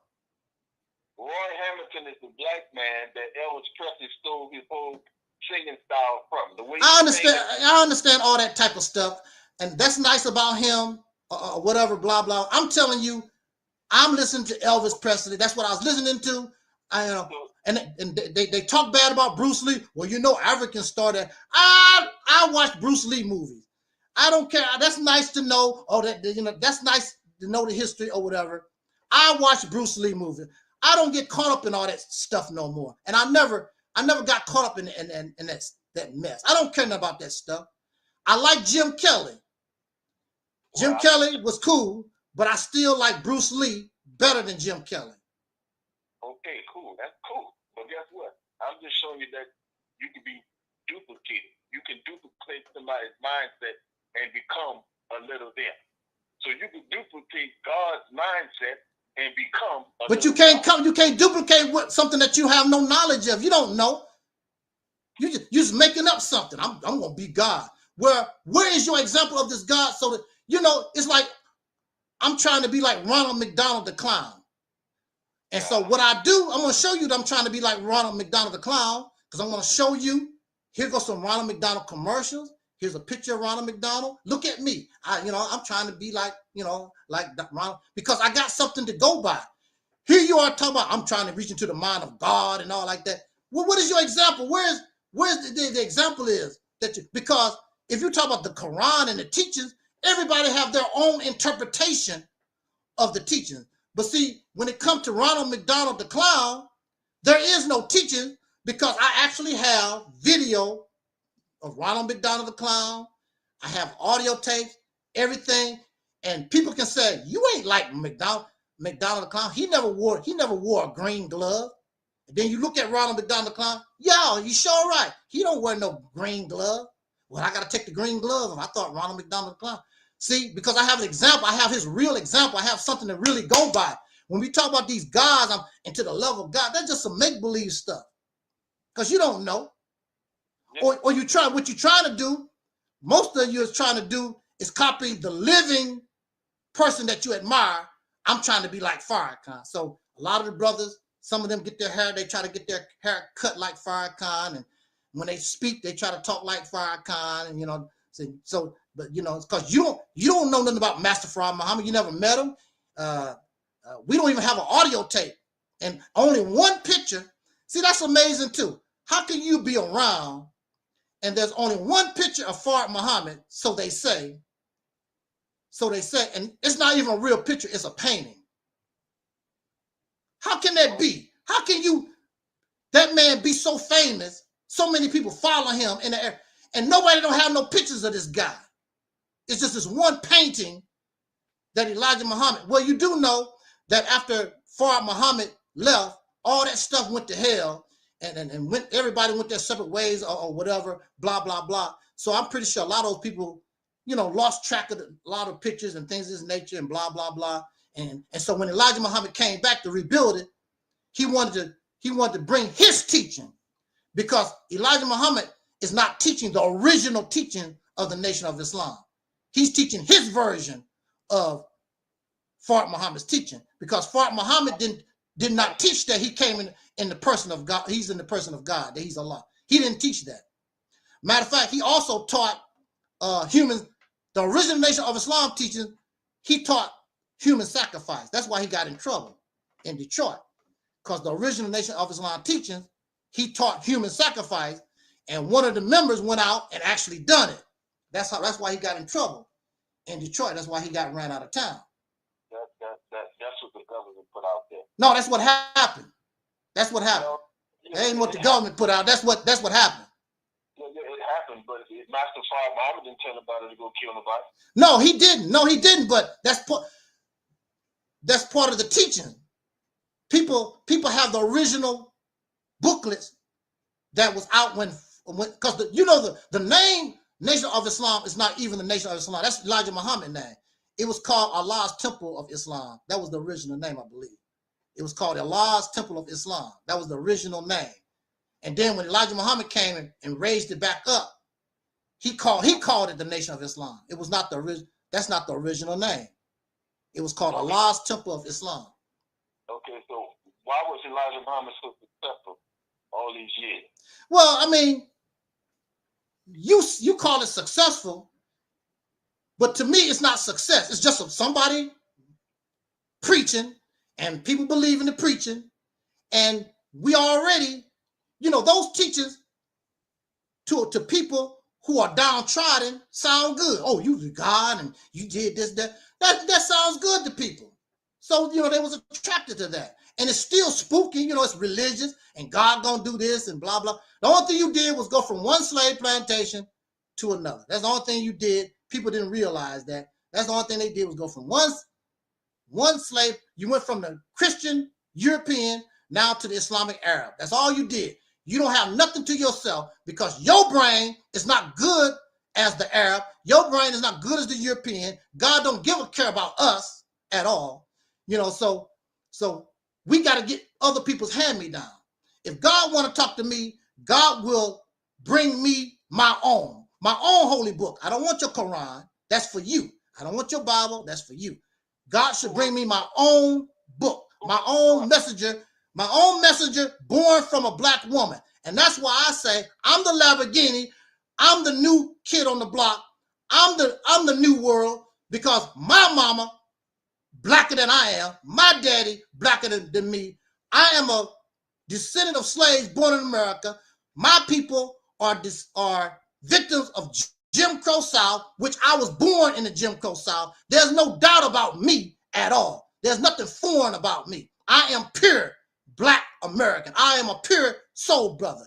And I have my own brain. I don't need nobody to run around here and tell me God said this. If I'm God, what I need them for? If I'm God, what I need them for? Because I've grown into my God. You call me God? Yes. Well, I've grown into my godhood. And my godhood tells me that's no longer good for me. You've drank enough milk.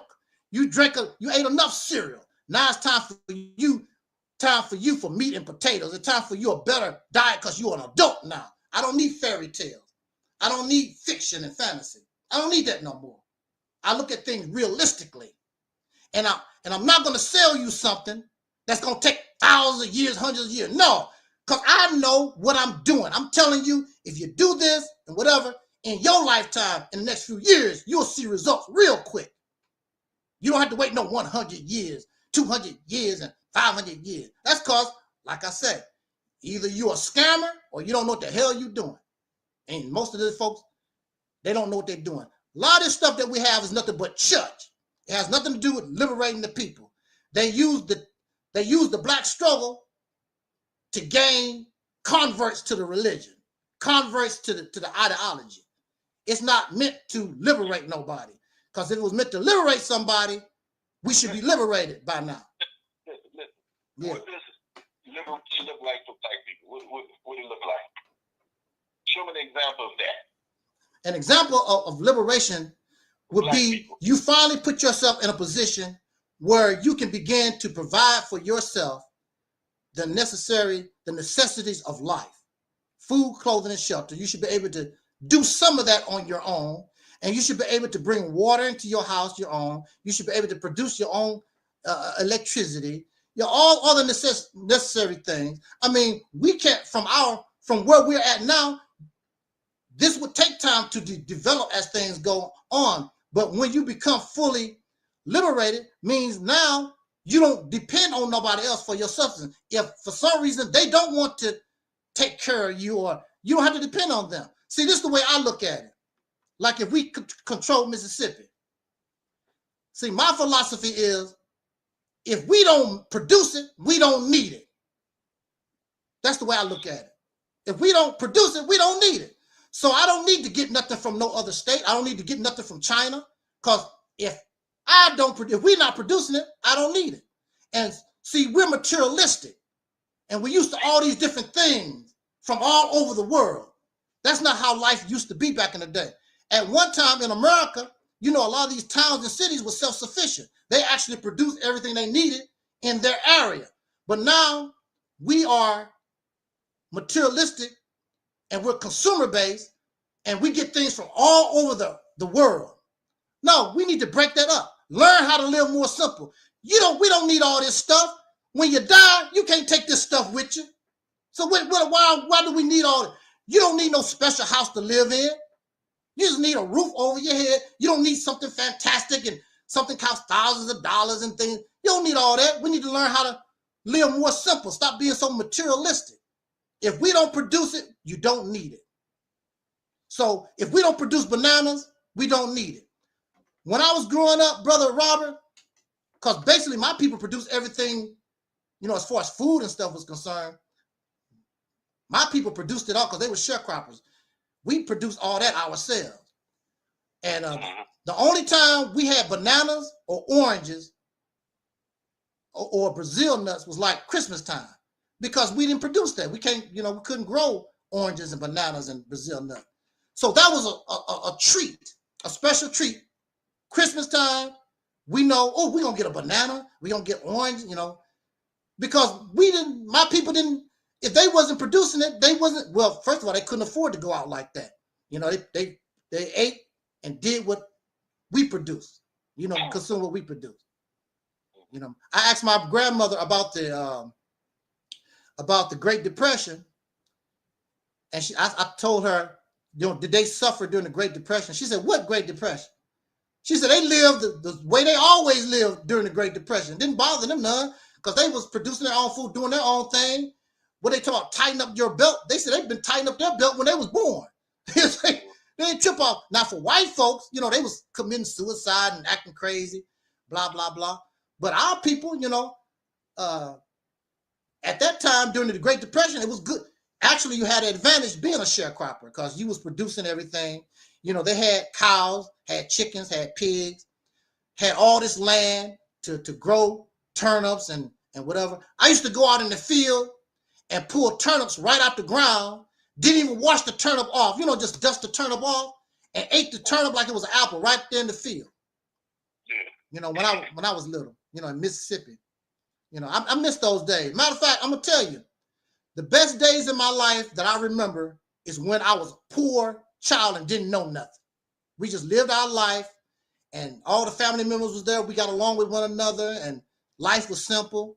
You know, life started getting bad when people started getting older and seeking material things instead of family and things of that nature. Plus, it was just a hard life. You know, that sharecropper life was a hard life. And my mother and her brothers and sisters, they had to get the hell out of there. They got tired of picking cotton and that farm life. They wanted to do something better. They got tired of it because they were slaves. But that's how they was making their living though. They was, you know, they got tired of that. So, you know, everybody started trying to get off the slave plantation. You know, they got tired of it. You know. I'm gonna end it with this. Okay. With this here, that there's nothing better than eating good organic food. Yeah. Right. To live. But Elijah Muhammad said this thing, and this still stands today. That we want 9 or 10 states of our own, of fertile, minerally rich land, with an outlet to the state. That's what we want, that's what we need, and that's what we're going for. Mm-hmm. And the government must supply all of our needs for 20 to 25 years until we're able to go for ourselves. That's what this government owes us. Billions and trillions of dollars to get us started. And if they could do it for Israel, they've been doing it for Israel since 1948. If they could do it for them, they damn sure can do it for us here in America. But they're not. And that's what liberation looks like. Yeah. That's freedom, justice, and equality look like. And that's what we got to strive for. America got 4 more years, man. And if you look at all the destruction that's happening this year, just this year alone, it's mind-boggling. You understand what I'm saying? God is making a statement that you're going to give our people, God speaking, my people, what you owe us. I've been hearing that for years, Brother Robert. I've been hearing that since I was a little boy. I understand you've been hearing that for years. Yeah. Noah preaching for years, too. Noah was preaching for a long time before the destruction came. You understand what I'm saying? So, but you're seeing signs of it right now. You look at LA, you look at the fires, you look at the plane crashes, you look at all this stuff that's happening over these last couple of weeks, just in January, and it's just getting started. So I'm just letting you know. I'm not impressed by it because, see, I'm a realist. I mean, planes crash. You know, they've been having fires in Los Angeles, in California for decades. California even sit on a fault line. Scientists say that California, one of these days, going to probably suffer the big earthquake. It'll be so strong that it'll probably crack California away from the rest of the country. That's how strong, that's what they expect that's going to happen to California anyway. You know, there's a lot of things here have nothing to do with God. They've been going on for whatever. Planes crash. I mean, you know, that's nothing special. You know, a blizzard, all this stuff there's nothing out of the ordinary. I don't see nothing out of the ordinary. If you want to show me something out of the ordinary, tell me in the middle of summer that a big blizzard, God gonna bring a blizzard to Washington, D.C. and snow Trump and the boys in for 8 months. That's how much snow gonna come on. Now that's God, but that's not gonna happen. That's not gonna happen. That's not gonna happen. You know, things happen, and you want to give unearned credit to God, and there's no proof that God did nothing. Guess what? Yeah. And if God did that, you would still disbelieve. No, I wouldn't. I'm like, y'all. What can I say? What can I say? If you told me that Allah is going to bring a snowstorm to Washington D.C. in the middle of 100-degree summer, and it happened, what can I say? What can I say? But this is the thing. I don't care if God is real. I'm still not going to bow down and submit to nobody. Because nobody, no alien, no, I'd rather be dead than bow down to anybody. Who the hell are you? You don't tell me what to do. You want to kill me? I'm going to die anyway. Kill me, sucker. I'm not your slave. So, yeah, you Mr. God. You know, you Mr. God, and you can bring blizzards and all that kind of stuff. Kill me, sir, because I will never bow down to you, punk. You're a bully. You're a bully. And you're a murderer. And you're evil and you're wicked. You're a disbeliever. You're a disbeliever, man. No, I'm not gonna bow down to some sucker ain't did a damn thing for me. Cause you powerful. You ain't nothing but a bully. I don't have no respect for bullies. I don't like bullies. But then you're gonna turn around, supposed to be peace loving. Ain't nothing peace loving about this cat. He's violent. He's unjust. He's a murderer. According to the Christian religion, he's an adulterer. He slept with Joseph's wife, Mary.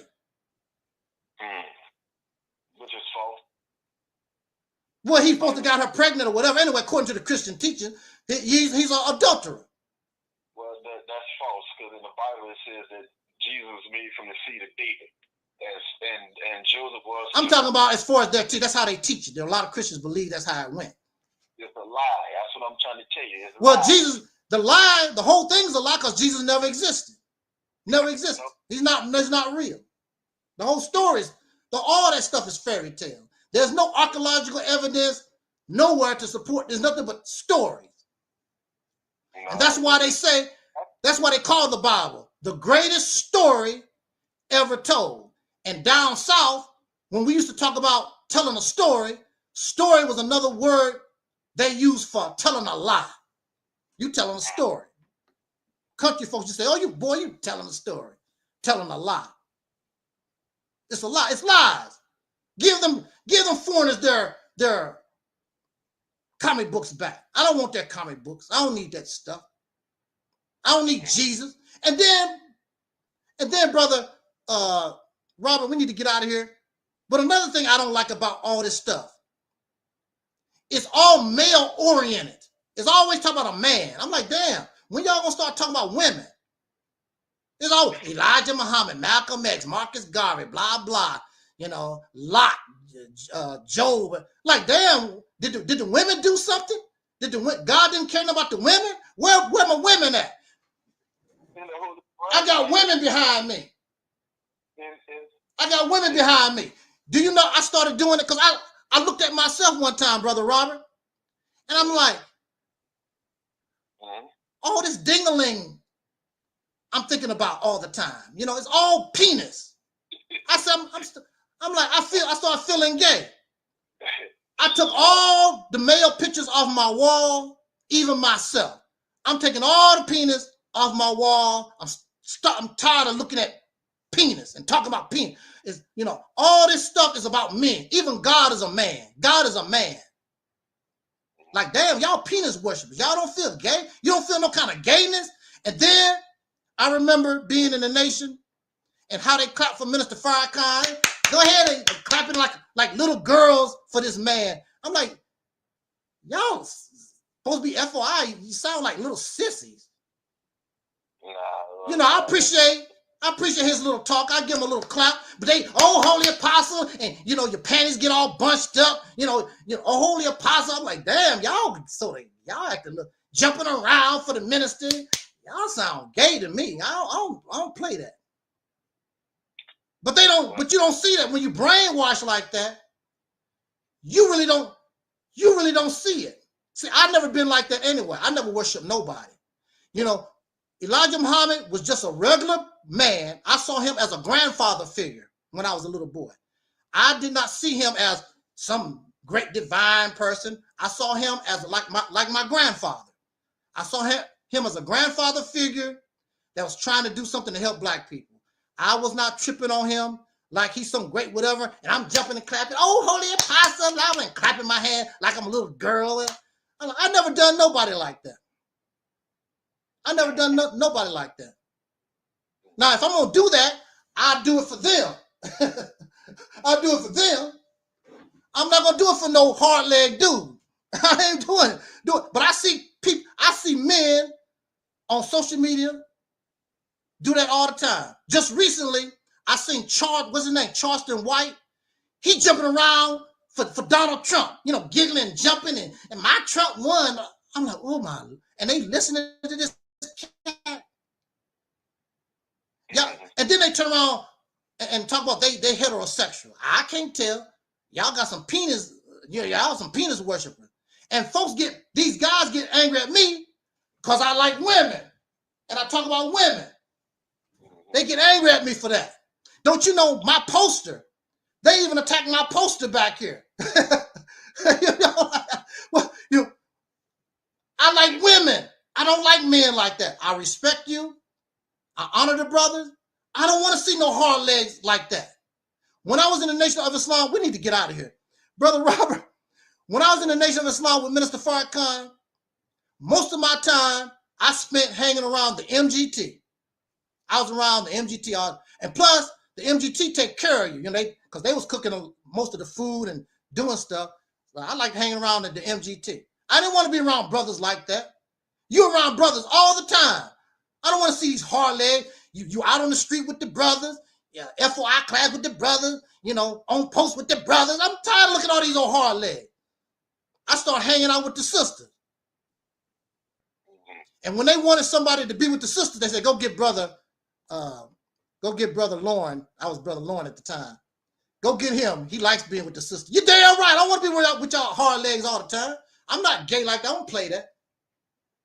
Well, Allah loves women because in the Holy Quran, chapter 19, it's dedicated to Mary. Yeah. Mary, mother of Jesus. So we don't teach just males and anti-woman. That's a lie that they put on Islam. But in the 4th chapter of the Holy Quran, it's called the women. Yeah.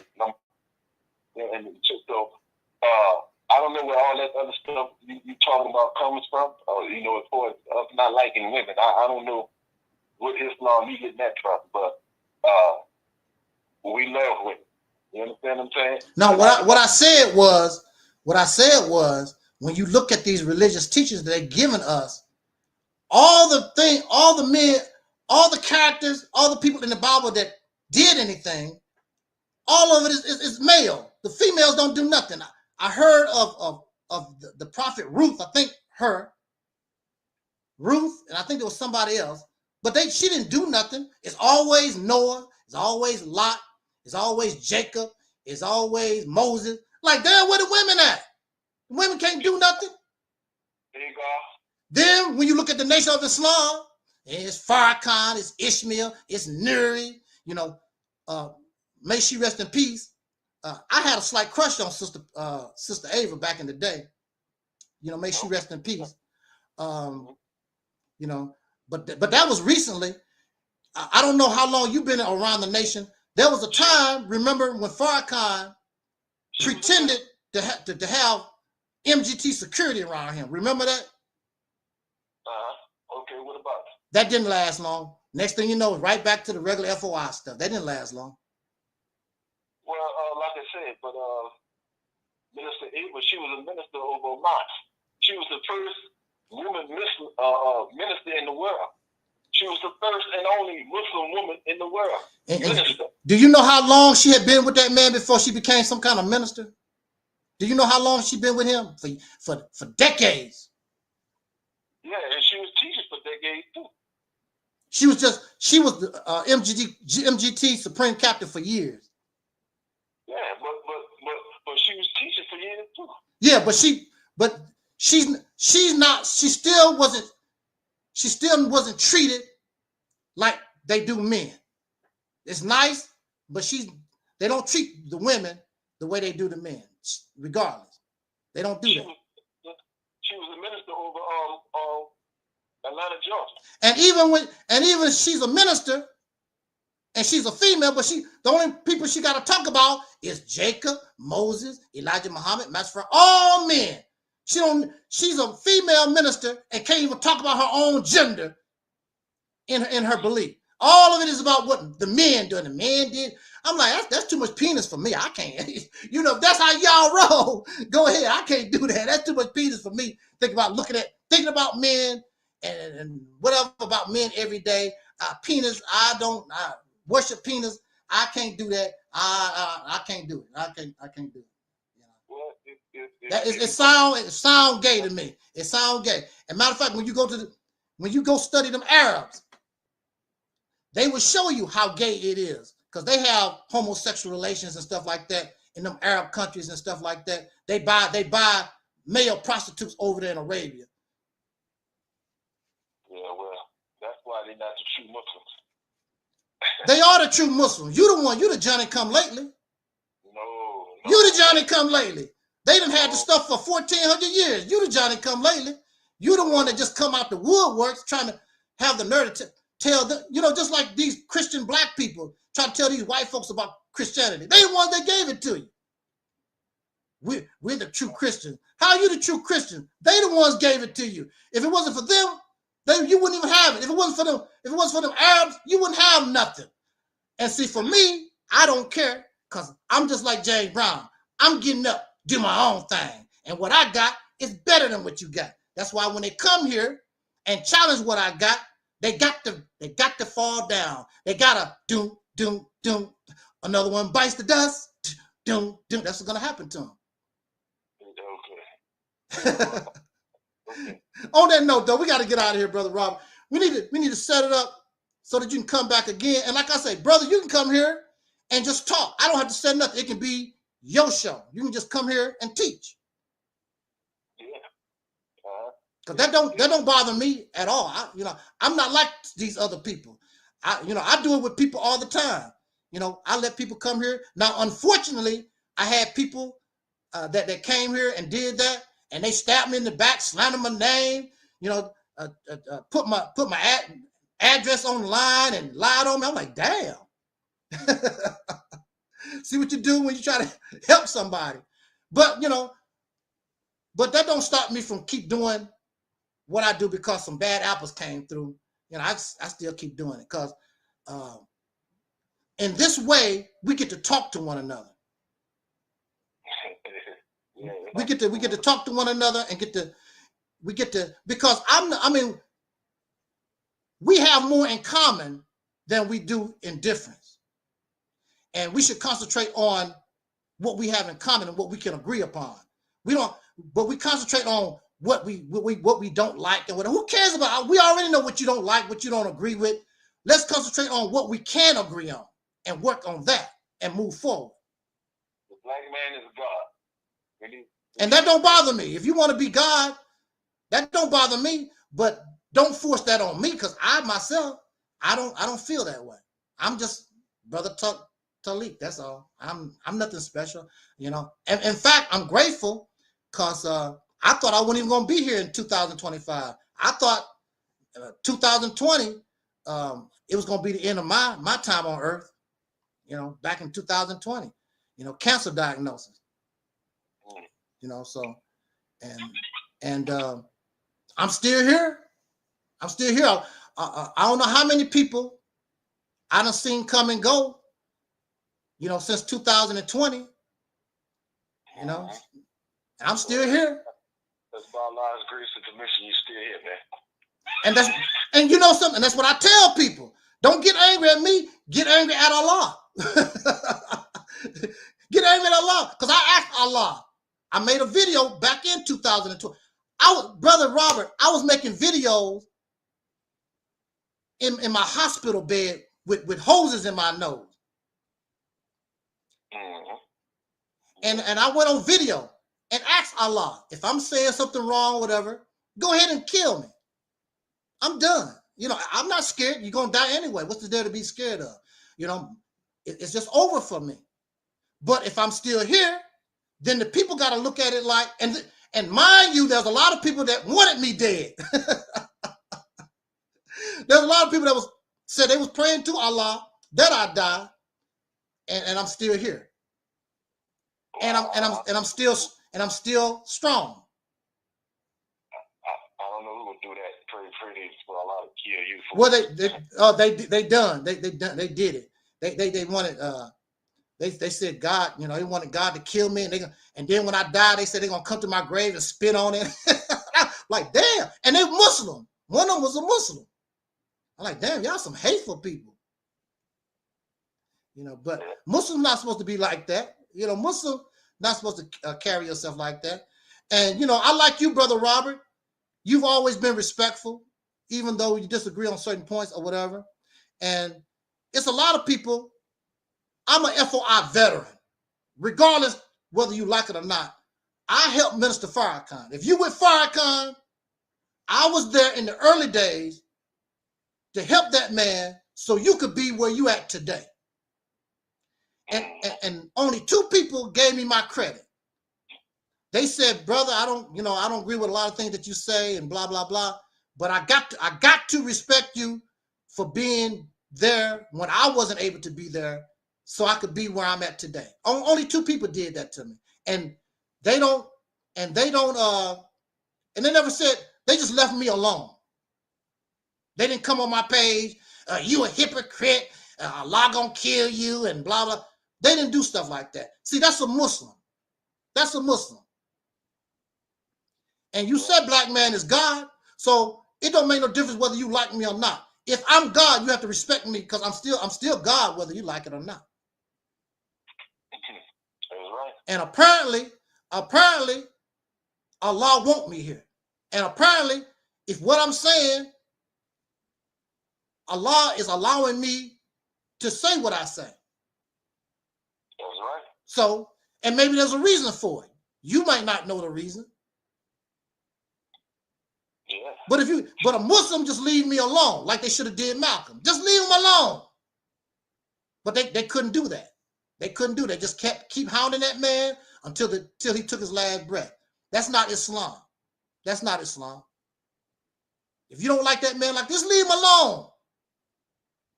Right. But those people in 1965 couldn't do it. They were so filled up with hate. But see, they didn't expose Malcolm. They exposed themselves. And see, that's a blemish on the Nation of Islam record that will never be erased. They always gonna have to, you killed Malcolm. They always gonna have to deal with that situation. Should have just left the man alone. Well, not really, because people gonna see that the Nation of Islam didn't kill Malcolm. They're gonna see. Well, these youngsters. Now, I talked about that situation, and whenever I talk, I know I'm respectful, but I heard people like Young Pharaoh. I mean, they call Elijah Muhammad all out his name. I mean, really nasty, vulgar, nasty things. You know, that's not even necessary, but that's how a lot of these youngsters, you know, that's how they talk. Where is he now? I don't know, probably in the crazy house. And life ain't treating him too good. Matter of fact, he talking about getting a transgender woman. I seen a video where young Pharaoh talk about these women ain't nothing. I'm gonna get me a transgender woman. I'm like, whoa. So you know he done fell down. You know, what they said, the chastisement of Allah. That's really the chastisement of Allah. When you talk bad about Elijah Muhammad, you gonna suffer that type of fate, something like that. But there's no reason. You can talk about people and be respectful. You don't have to talk. He call them all these different names and, you know, just nasty and profane. That's not necessary. And in fact, see, people always can tell me about the negative things they feel I say about Minister Farrakhan, but they never talk about when people try to lie on that man and I correct them. I've had people come here because they think that I hate Farrakhan or something, which I don't. But they come here and they try to say certain things about that man. I'm like, I never heard of that before. Where's your proof? Where's your evidence? Oh, you gonna change your mind about Farrakhan? I ain't changing my mind about nobody. I'm talking about where's the proof? Where's the evidence? Mm-hmm. If you don't have no proof, no evidence, don't come here trying to bash that man, slander that man, and you don't have no kind of evidence, no kind of proof. I don't do that. And so, you know, so they disappear. You know, I don't do that. You know, if you're telling the truth, or I think that you're telling the truth, you got some evidence, okay, we will entertain that. But don't tell no lies on no people. I don't play that. That's an outright lie. No, that didn't happen. That's not. I don't believe that. Okay, well, we're gonna wrap this up. Yeah, we out of here, y'all. It's going on 4 hours. This broadcast, much appreciated. Thank you so much, Brother Robert. Thank you so much, Brother Robert, for joining us. And I hope that you would join us again in the future. I thank you. Wonderful conversation. I believe that the people are really going to like our talk. And thank you, everybody, for joining the program. Facebook, YouTube, everybody in the clouds, and those who will be listening to this broadcast at a later date. Much appreciated. For myself, Brother Robert, as our ancestor Don Cornelius used to always say in parting, we wish you love, peace, and woo soul. We are Audi 5000. Peace.